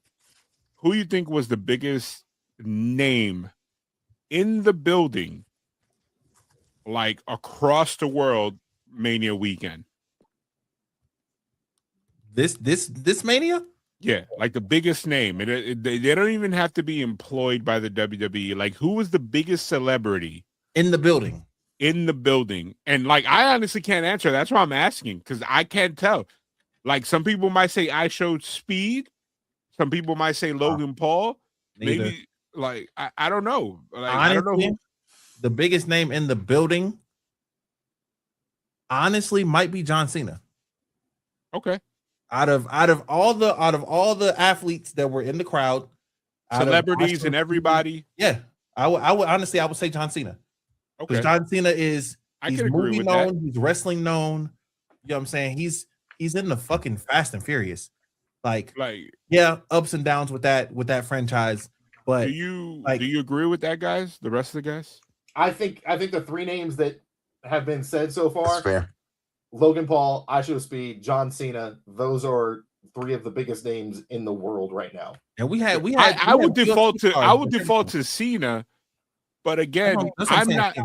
I'm not in the world of Logan Paul. I'm not in the world of I Show Speed. I mean, but they're Like, big. I'm too Like- old for one, Facts. and Same. I didn't pay attention to the other. I didn't pay attention to either. Speed's But- reach is incredible. Speed goes to Morocco, and people flood the street to go see him. Which is crazy. It's so Yeah. wild. But He's like, the it's exact same thing happens for Cena, and it happens for Logan Paul as well. But Yeah. I think really it's Speed and Cena that the reach that I Show Speed has is incredible. And we've discussed this for weeks. Like, why is he in that match? Why is he in that match? And I kept saying, because So- he gets more viewership than anyone. True. So, Brandon, that's the sad part of it. you've been in the locker rooms. Are people? I have. Well, you know, you've been backstage. I'm not saying you've been in locker rooms. But Cena came in and said that the rap game is yours, not his. I mean, Yeah, he said he he said it's a young man's sport. He No. did. He said that. No, but not even that. But I'm saying like you've been at shows, you've been on tours, you've been at the Grammys, you've been. Do you think He said the you're famous. locker room? That's what he said. Yeah. So you think the locker room, as they are as human beings, and this is a guess because there's no way for you to know it's true. Do you think they acknowledged that I Show Speed was the biggest name there that weekend, No. or he I don't was think just they a needed rat, to. or they were like, don't it's a need mark. to. He's a mark to them, like That's a tough question. There's no way to know. I just think that you don't have to. Like, his audience cares a lot, and his numbers don't lie. So when he, jumps on the top rope and does the Ronaldo thing, and they all do it with him, and the noise I heard in that place was deafening for his moment. You know what I'm saying? Like, it was loud. Kids love him, and his numbers are crazy. And they're actually quantifiable. You know what I'm saying? So it doesn't matter if the 40-year-olds in the back know and acknowledge him. I think they did acknowledge him by putting him on the show instead of putting, let's just say, who else didn't make the show that weekend? New Day. I mean, but it's not their choice. It's the old heads in the suits choice of who goes on the And- show and who doesn't. Blaze took it right out of my mouth. Cena has about a global reach across all platforms, and granted, this isn't including just his commercials and what his face brings, but reach, as we know right now, is a measurable metric in terms of the number that you have across social media. That's one of the easiest ways to judge a global reach. Cena has Mhm. about 5 to 10 million, depending upon the time, because people follow and leave so quickly. Speed has 53 million subscribers, and then across all platforms, his reach is over 150 million followers. That's insane. Is that That's nuts. the biggest footprint in the world right now by Uh, a single individual? I believe it's like him and Messi. It's up there. Yeah. Okay, so that 53 million is Twitch. That's Twitch subscribers. I think that's. Um, Oh, is that just Twitch? I is that think just that's Twitch, or is that's that all YouTube together? subscribers. Oh, that's YouTube. Okay. All right. So that's people who hit a button. That is people who are aware of him. Now, Twitch subscribers are a little different because people actually spend money monthly to remain subscribers to you. So it's I mean, I think yeah. a deeper Yeah. connection. Just because I hit subscribe on his YouTube, maybe I just saw a video that was funny, or a friend of his was there, but or somebody I really wanted to see was on the Is show. he? But yeah, Ah. I think, but the reach is insane. I don't know if you. So I I assume think he they did eclipsed acknowledge Kai him. They put him in a Cenat, match. right? So I hold on. assume Real quick. did So he I eclipse show Kai? Speed on Twitch. He has 3.9 million followers. Okay. So I'm gonna assume he has either the same amount or less subscribers on Twitch. Okay. Can't have more. Slightly less. Probably slightly less. But yeah, Do you- but that's people giving him $7 a month just off the So strength. that's You know what I mean? and this is outside of his thing. Do you think it's crazy? I think it all depends on what avenue. Like, I think the biggest name that people care about, I guess, in WrestleMania backstage outside of Cena would have probably been Roman Reigns. But I show Speed because he was not there in his arena. Like, he wasn't on Twitch or YouTube. He would probably have to default to, Reigns is the big dog. You know what I mean? And I've misspoken a couple times, and it's not misspoken. I just confused them in my brain. Messi has a lot of reach. The one that has more is Ronaldo. Oh, okay. Ronaldo is the largest following in the world on the planet. He has over 1 billion combined followers. And what's crazy is I can't, like, if you ask people in my household, me and Lily, I know who he is. Do I follow him? No. I got one of his jerseys upstairs because I picked it up on a deep discount. We're talking about I Show Speed and his incredible reach at like 150 million followers. The next closest global reach is Selena Gomez. I would have thought you would have said Taylor Swift. Selena Gomez has more than Taylor Swift because she has a lot of Spanish songs. That's yeah. It's a global. It's a global game, y'all. So I am in Morocco right now, and I just rode down. They were showing us around in this city, Rabat, which is the capital, and for some reason they just built a hockey stadium here, and people that live here are like, "What? Why did they build this hockey stadium here?" And as far as we know, it's the first hockey stadium that's ever been built in Africa. Hockey's not even a thing here in Africa. So they're just trying to get ahead of this, trying to make hockey a global game, and I don't know if that's going to happen, but the way that they treat football here is the way we treat American football. You know what I'm saying? And so I would argue bigger. It's bigger, yeah. Like, soccer is the sport of the world. And so if you are the biggest star in soccer, you are the biggest star in the world.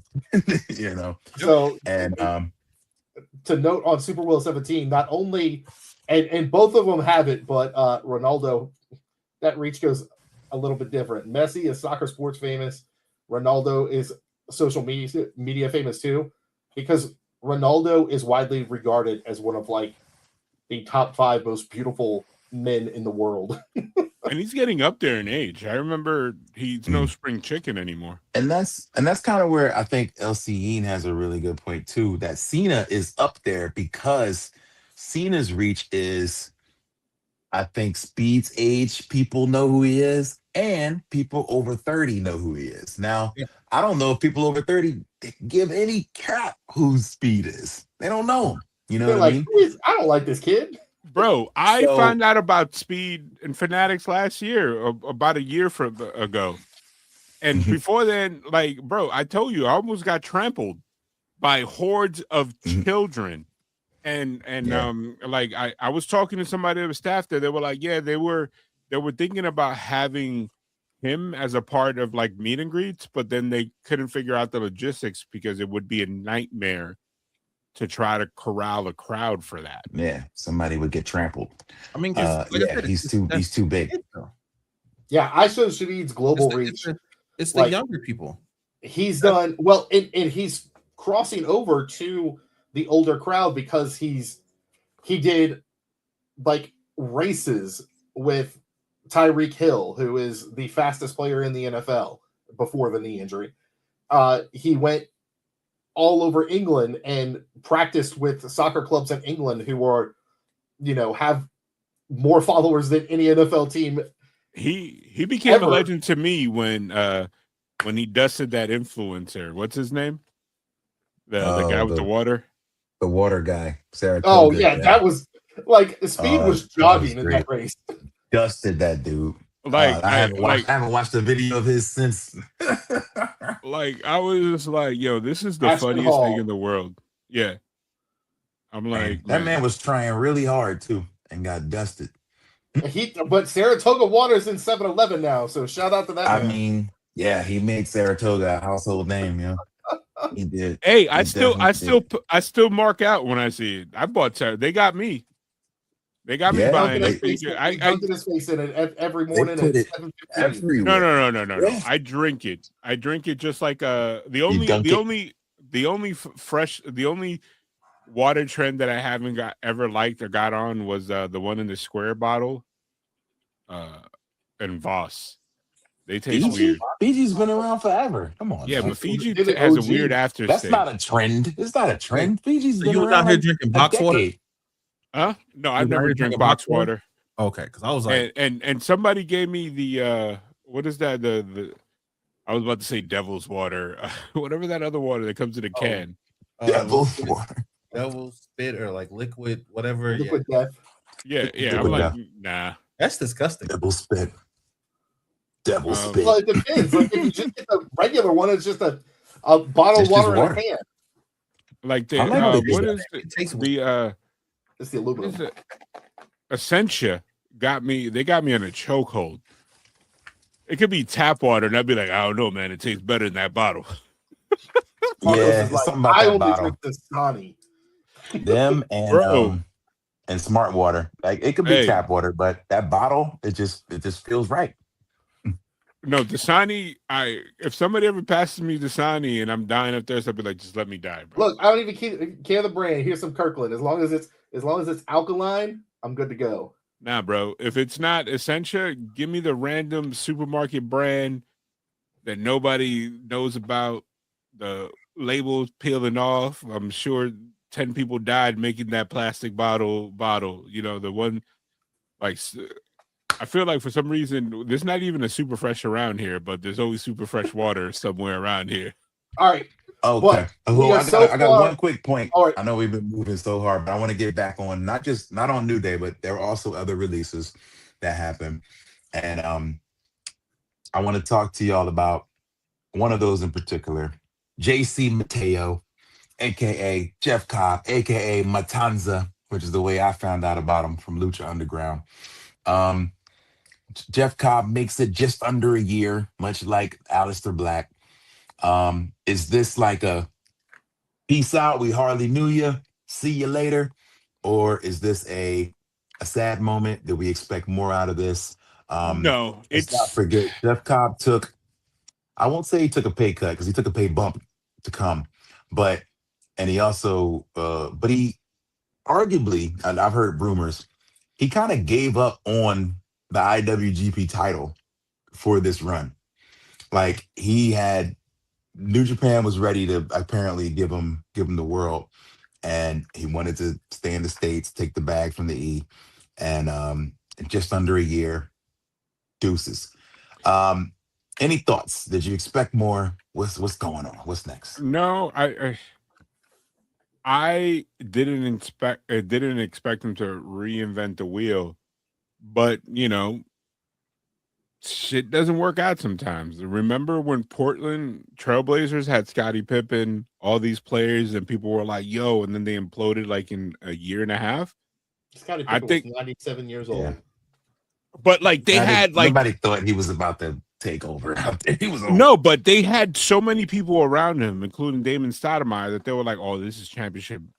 They were like, the Heat before the Heat, and that proved to be a horrible thing. I think it just wasn't a fit for everybody. For everybody involved, I think he, instead of him wasting a lot of time, he can move on to and see what's up with AEW. I think he'll be a bigger name there, honestly, for himself as a career. And he probably just wants to be in the States. I don't even think he's from the States. I thought he was from like overseas somewhere. I thought he remember was the from Cali. islands. But No, he's I got thought- some SoCal people, but I think he's from Hawaii, maybe. I don't know. I I don't thought know. like because I know I knew him from the Indies, and I know he was sponsored by that wrestling brand that they had him, Kyle O'Reilly, and somebody else. Suplex. Yes, suplex. Yeah, But so- do you think I guess what was I gonna get at about that? I don't know. I had another question, but I forgot. Do you think he goes to AEW? Does he and did he think this was a situation of a pay cut? Or do you feel like he just like they came to him and was like, yo, we out of here? Or did he I get a think choice? it was they probably wanted him to renegotiate, and he said no. And they were like, "We're not even gonna keep you, like, put you in catering. You're just done. Like, let's be real. You're gone." I think that was involuntary. I don't think he goes to AEW because of the fact that AEW played him hard body multiple times in AEW. They brought him in when they could sign him because both times he appeared in AEW, he was without a New Japan contract.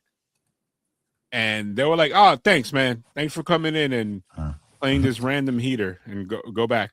Peace." And Like, I think he may had some comments about that too, just about how what was New Japan's and AEW's relationship was looking like. I thought I remember him having some comments, like Mhm. not liking it, like not feeling like New Japan guys were getting treated fairly over there or getting what they deserved. So yeah, maybe he doesn't go there. I think Not at all. One-sided MLW partnerships kind of be happening. MLW TNA. I think that's a good fit for him. There's a huge void for big names in the indies too, because you got to think about it. Everybody's playing really weird in the sandbox now. You know what I mean? Before it was like AEW guys and all these other guys could go back and forth, and now it's like, nah, you can't. Like, Did you know that what I man mean? ever? Did that man ever get any mic time in WWE? Like I don't recall him ever saying a thing. Not at all. Mm. But hold on, gotta take. All right. Well, if that's the case, I'm gonna finish my tag team list now because I never got to do that. For me, it was the New Day, the Usos. It was the Hardy Boys. For me, I would say the Dudleys, which I'm surprised no one said, but that's okay. I'll give them love because no one else did. Bubba beat up Rand. We ain't putting him on the list. I mean, it's true, but like, you know what I'm saying? Yeah, Like, we don't like Bubba. I like Devon. I like people who look like me, okay? Like, come on now. Who else? Man. Crime Time. I kind of look, I do like Crime Time. Don't get me wrong, man. Like once I got older and I realized like what it was, I'm like, I don't like this. But like at the same time, I was like, I like people who look like me. My representation matters a lot on this side of the podcast. I almost want to say primetime players just to throw somebody in there, but I don't really want to say that. Whistle, whistle, whistle. Ooh. Make them moves. I did not like them. I think that's the only folks I didn't like for real. Well, the Aurora is just his frat call. His frat, yeah. But he was on it heavy. Like he would not let it go. Anytime he got a mic segment, it happened. That's because I mean he's wasn't still that- like a global. who's- He's still a whose global group was that? ambassador. He's a global ambassador. That man's working. I'm not Hey, gonna hate look. on a black man with a Oh, job. listen, I'm not mad at it. All because he put his hand on his shoulder. It happened so fast. That was the dumbest thing in the world to me. Like that. This is when just human beings mystify me. Mhm. Like this is a conversation that should have been done with. Like, you know what I mean? Like this is something that if he had a problem with it, be like, hey Vince, I'm sorry, I did this. Here's my point of view. And Vince would be like, hey man, it's like this whole shadow ban, this whole issue. It's like it's the dumbest thing. Like, yo, is this where we're at? Or was Vince that much of an egomaniac? I hope I've never met anybody like that. That that is like, I'm gonna make it my mission now to mess this guy up because he but slighted me and only I got really mess slighted. him up though. Huh? Like, let's be honest. If it wasn't for him being global ambassador, would he still be with the E? I don't know, but No. he's all. I don't even know why he stopped Probably not. wrestling because I still remember But that man. yeah, they benched him. They completely benched him. Oh, yeah, Not they to benched- say yeah. that he was like in his prime or anything, but like they just shelved him right after that. Like he probably didn't wrestle again. He also couldn't really come back from the trip and fall slide under the ring. Under the ring is crazy. No, I would have Crazy gone out. Yo, that would have been my catapult of like, yo, give me backstage segments. Let me work with this. He He's a tried very- and they all fell flat. I mean, Like, it's a lot of people like that though. Because what's the guy that works in the back now? That was Kurt Angle's son. His Well, black he- son. He broke his neck. Injury. He broke his Yeah. neck. Did he? Oh, did he? Yeah, really? he broke his his neck. freaking neck just like his dad. yeah.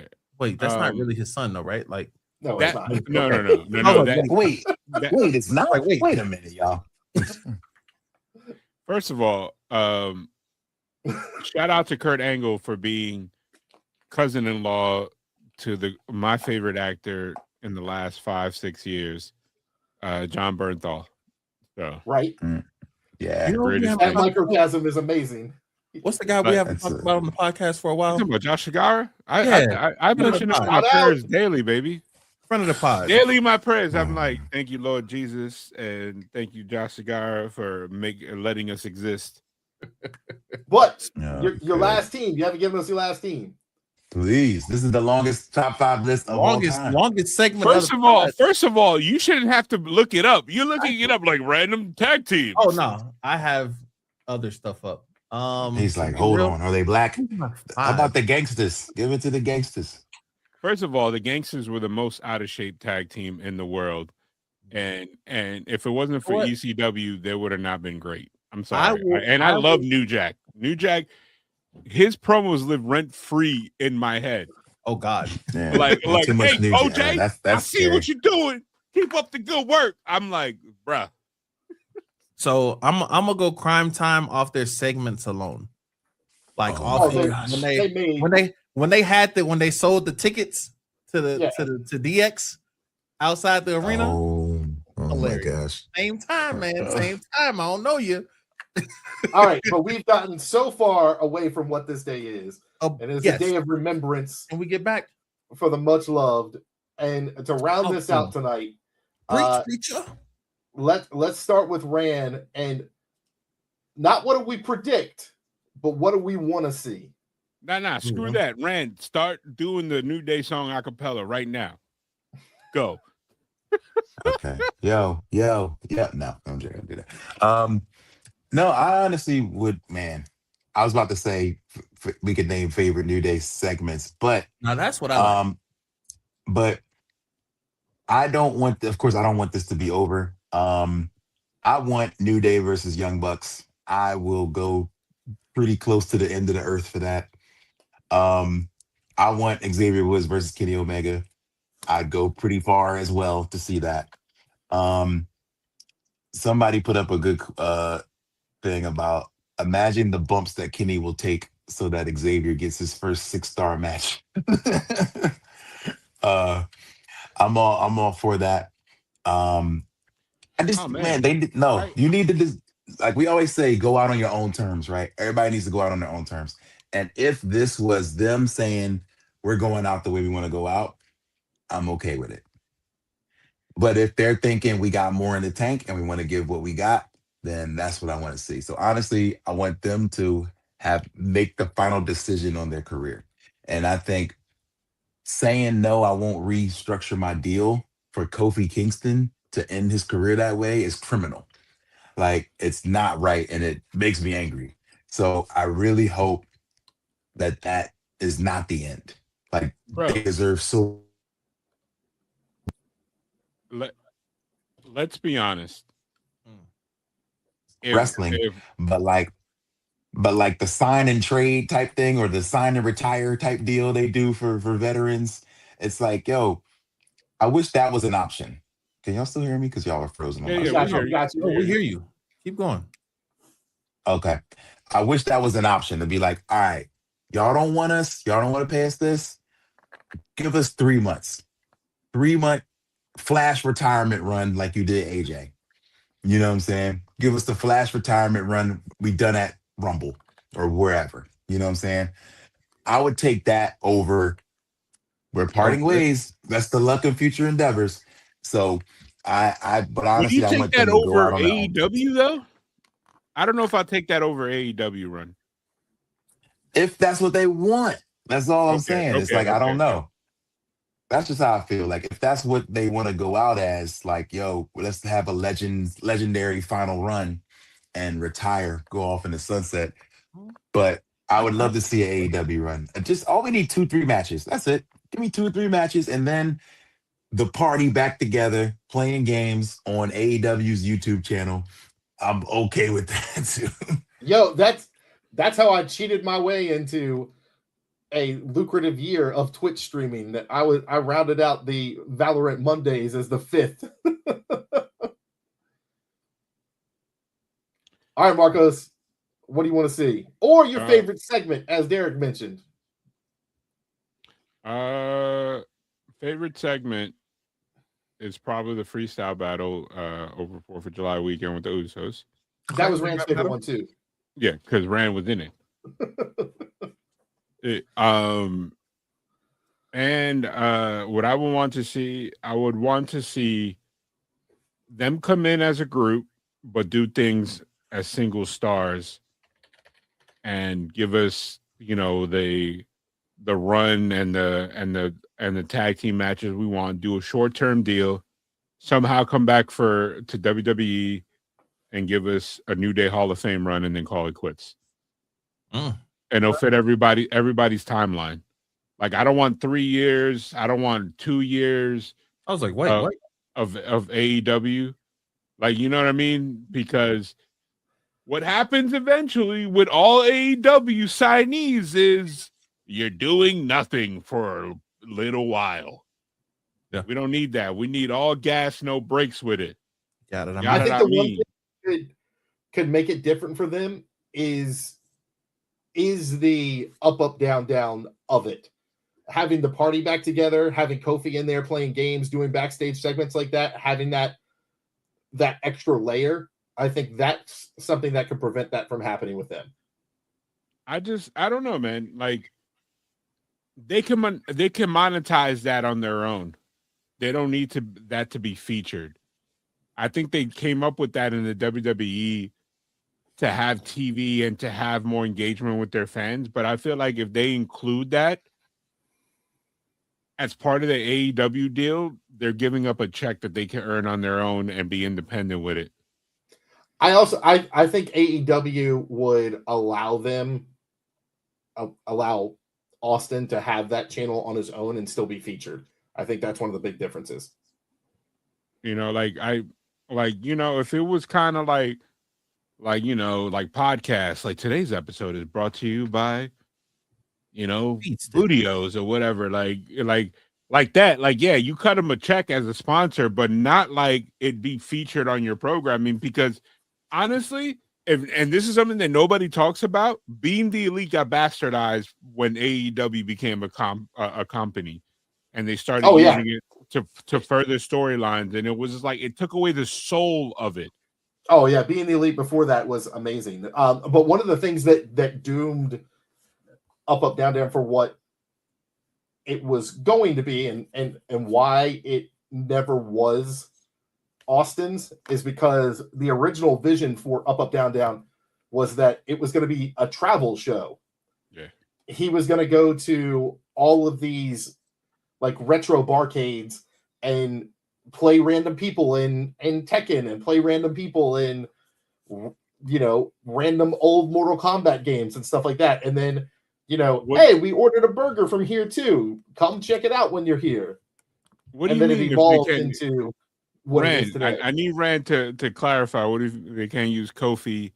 Because what if that name is gone? Kofi, that's his actual legal name. Kofi is, but not That's yet. his first name. yeah. I mean, Yeah. yeah, we And get Austin Kofi Creed Austin Creed Mensa was his, and Austin Watson. This will, I don't know.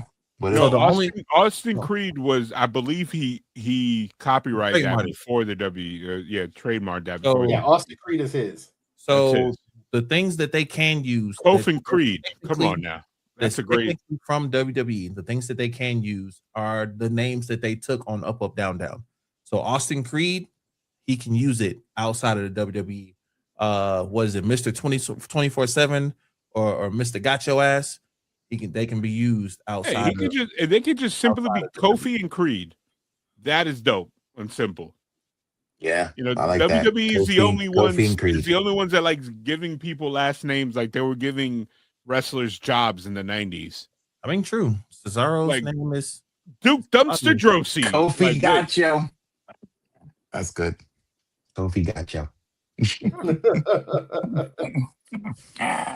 hilarious. All right, Derek, what you got? I got last. You got this one. All right. I want to see the AEW run for all the reasons that everybody in the chat has said, for all the reasons that Rand has said. I want to see. I think AEW would give Xavier a singles push. I want to see it. I want to see him and Kenny. I want to see him and Claudio. I'd love to see him and Adam Cole, but that You one know, is it's what it funny. is. I feel like Claudio is more on his way out than staying in AEW. He's completely CMLL right now. I believe if Kofi and Creed were to go there, he would immediately resign for whatever dollar value. That's how close that group is. That's my personal opinion. Okay. And if I had to go, if I had to go for favorite segment, it was a very, very short 15 seconds in the back segment as they're sitting on a WWE case to move all the equipment around, and Xavier leans over to Kofi and he's like, "Oh yeah," and in 2 weeks it's Dragon Con, and at Dragon Con, me and my buddy Mosley and my buddy Shane and all of us get together, we dress up and we do all kinds of stupid stuff. It's so much fun. And I was like, "Hey!" Hilarious. So that'd be my favorite segment. Because that was the episode that he was on by name. All right. But the rap battle was always dope. That's facts. That's facts. The rap battle is definitely And up there back as and one Back of to the the Future with the Vaudevillains. bruh. Not canon. You're in the script. All right. Canon. All right. So what I want to see them do, man, honestly, everything y'all said is definitely something I would love to see. I want to see them have a retirement run in WWE. I want to see them go to AEW because I I've only seen the New Day wrestle, and it's only ever been like live. It's only ever been Kofi and Woods, and that was 2 WrestleManias. That was last year's when I seen them win the WWE title, the only win at WrestleMania, which I feel like I'm blessed to have seen that in person. And then my second WrestleMania, the one that all of us went to in Philly, when they were in, the big tag team match there. Other than that, I've never seen them in person. I missed them at my first Royal Rumble. Was at Royal Rumble 23 when Sammy turned on Roman. I missed them come out. They were in and out by the time I made it to our seats because I had seat problems. So definitely wouldn't mind seeing them, whether they're back in WWE for a short retirement run or back in AEW for. I think they all come back for the short run. I think. I mean, That's I would just love me. to see it. I would love to see it. Or whether they're in AEW for whatever amount of time. I want to see them get used. I want to see them not get shitted on. That's really it. I want to see them start another podcast because the New Day Feel the Power podcast was great to me, and it definitely got me through some times. You know what I'm saying? That I don't think anybody knows That about. pandemic, man. Listen, not even just pandemic, just life shit. Like for real. Like the New Day podcast got me through some stuff. And if they started up that again, obviously it wouldn't be named the New Day podcast, but just some variation of that was, their road stories and like all that type of stuff, bro, I'd be happy. It's a New Day Today podcast. I would just pay to just hear like yes, today's show is brought to you by Squarespace. Squarespace. Something stupid like that. Bro, as far as my favorite segments, obviously it's gonna be more than one. Kofi Mania is a big one because it wasn't just Kofi's moment, it was their moment. I don't think without the New Day there would be no Kofi Mania. True. 100%. Like for sure. Seeing Woods get King of the Ring, that was big for me. Just because that was his whole handle. You know what I'm saying? Like his whole handle was such and such future King of the Ring. Yes. And he finally won it. And I mean, it's sad to see it have been taken away from him, but that was Ripped tough. away from him. Yeah. Look, For seeing the dumbest reasons on the planet. listen, man, it hurts my feelings. Seeing Biggie, because we didn't talk about Biggie that much, but Biggie is the New Day. Seeing Biggie, win Money in the Bank and then cash in, and Biggie has always been big on Twitter. To see him tweet that he was gonna cash in on whoever won, and seeing that being successful, especially in a time where we started to see people lose the Money in the Bank matches, which got crazy. Seeing that. Seeing what was it, the build up to Kofi Mania, because I swear if Kofi didn't win, I was gonna quit watching WWE. Seeing the Elimination Chamber when Kofi got his flowers, outside of there, seeing them sit on the steps and being able to hear them through the mics on the camera, telling him to take his flowers and everything else. The rap battle was dope. That's when I really got introduced to Rand. So that was really big. What else? Favorite match of the New Day? That Hell in a Cell match, man, with the Usos. That was crazy. Like That was pretty good. Like That match was magic. and that's why I said that's why I agree. I understand where you put the Usos, and you know what I'm saying. Like I said, they made each other. Without one, we didn't get the other. We wouldn't have Yeet. We wouldn't have no Yeet. I don't think we would have got a Uso penitentiary. And I think all jokes aside, Yeah. the fact that the New Day left, I think nobody's safe anymore. Honestly, No. who's to That's say crazy. this time next year the Usos might get the same headline? I don't see it. I don't mean, they're see it, not but I hear what they're you're saying. not they're not Roman. You know what I mean? Like I mean, Like they're not gonna be like, all right, we all leaving, right? Nah, like as adults, that's true. But the bad if part, if you're devalued on purpose, Mhm. because they're not even, bro. They're literally playing supporting characters to Roman, a This full is true. blown tag team right now. But the bad part is Jay is still as hype as he is. Yeah, Them yeeting through the crowd is still one of the biggest things ever. I feel understand. Jay's And then work if still they sells don't more. capitalize that, if they give us Bloodline 2.0, but then they're like just henchmen, Mhm. I could definitely see breaking news and new Usos leaving the WWE, and then at that point just pack up the entire tag division.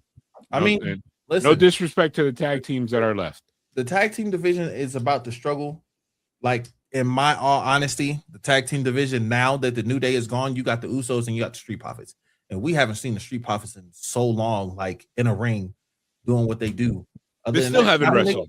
They got back and still haven't wrestled. Which is crazy. But they got rid of 5 tag teams, 6 if you want to count Ciampa, because half of his team is there.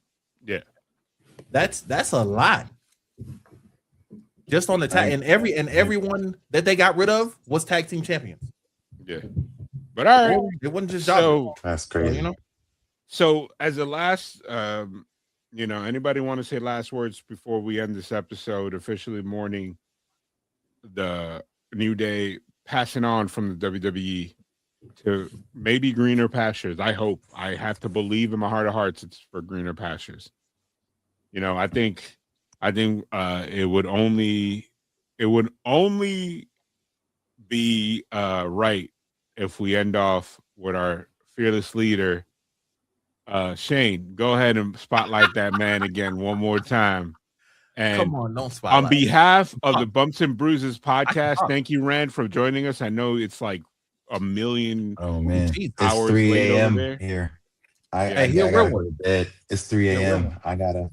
I have an early must be cab lonely. to catch. So I do have to run, but I just wanted to say I'll just give a couple words and then I'm gonna go to bed.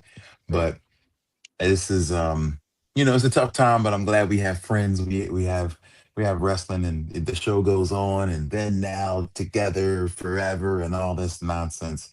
But I don't know. This really makes me look at things a lot differently. And I'm glad I'm on vacation, so my time is all screwed up, so I won't be able to catch the show live. So because I almost don't want to watch it the way I feel right now. But again, I just hope that they get the proper closure. They're getting the flowers they deserve. Like everybody loves them, and I love seeing the love pour out from every organization, every wrestling company, wrestlers everywhere, wrestlers they've worked with, wrestlers they haven't worked with.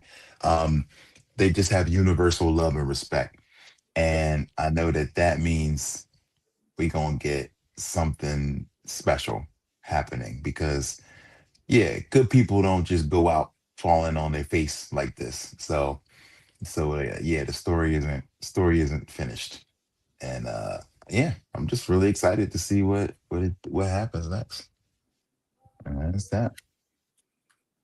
All right, thank you. On behalf of the Bumps and Bruises podcast, I'm Marcos. That's Ryan. This is Shane. Go ahead and take us out, Derek. Terrible.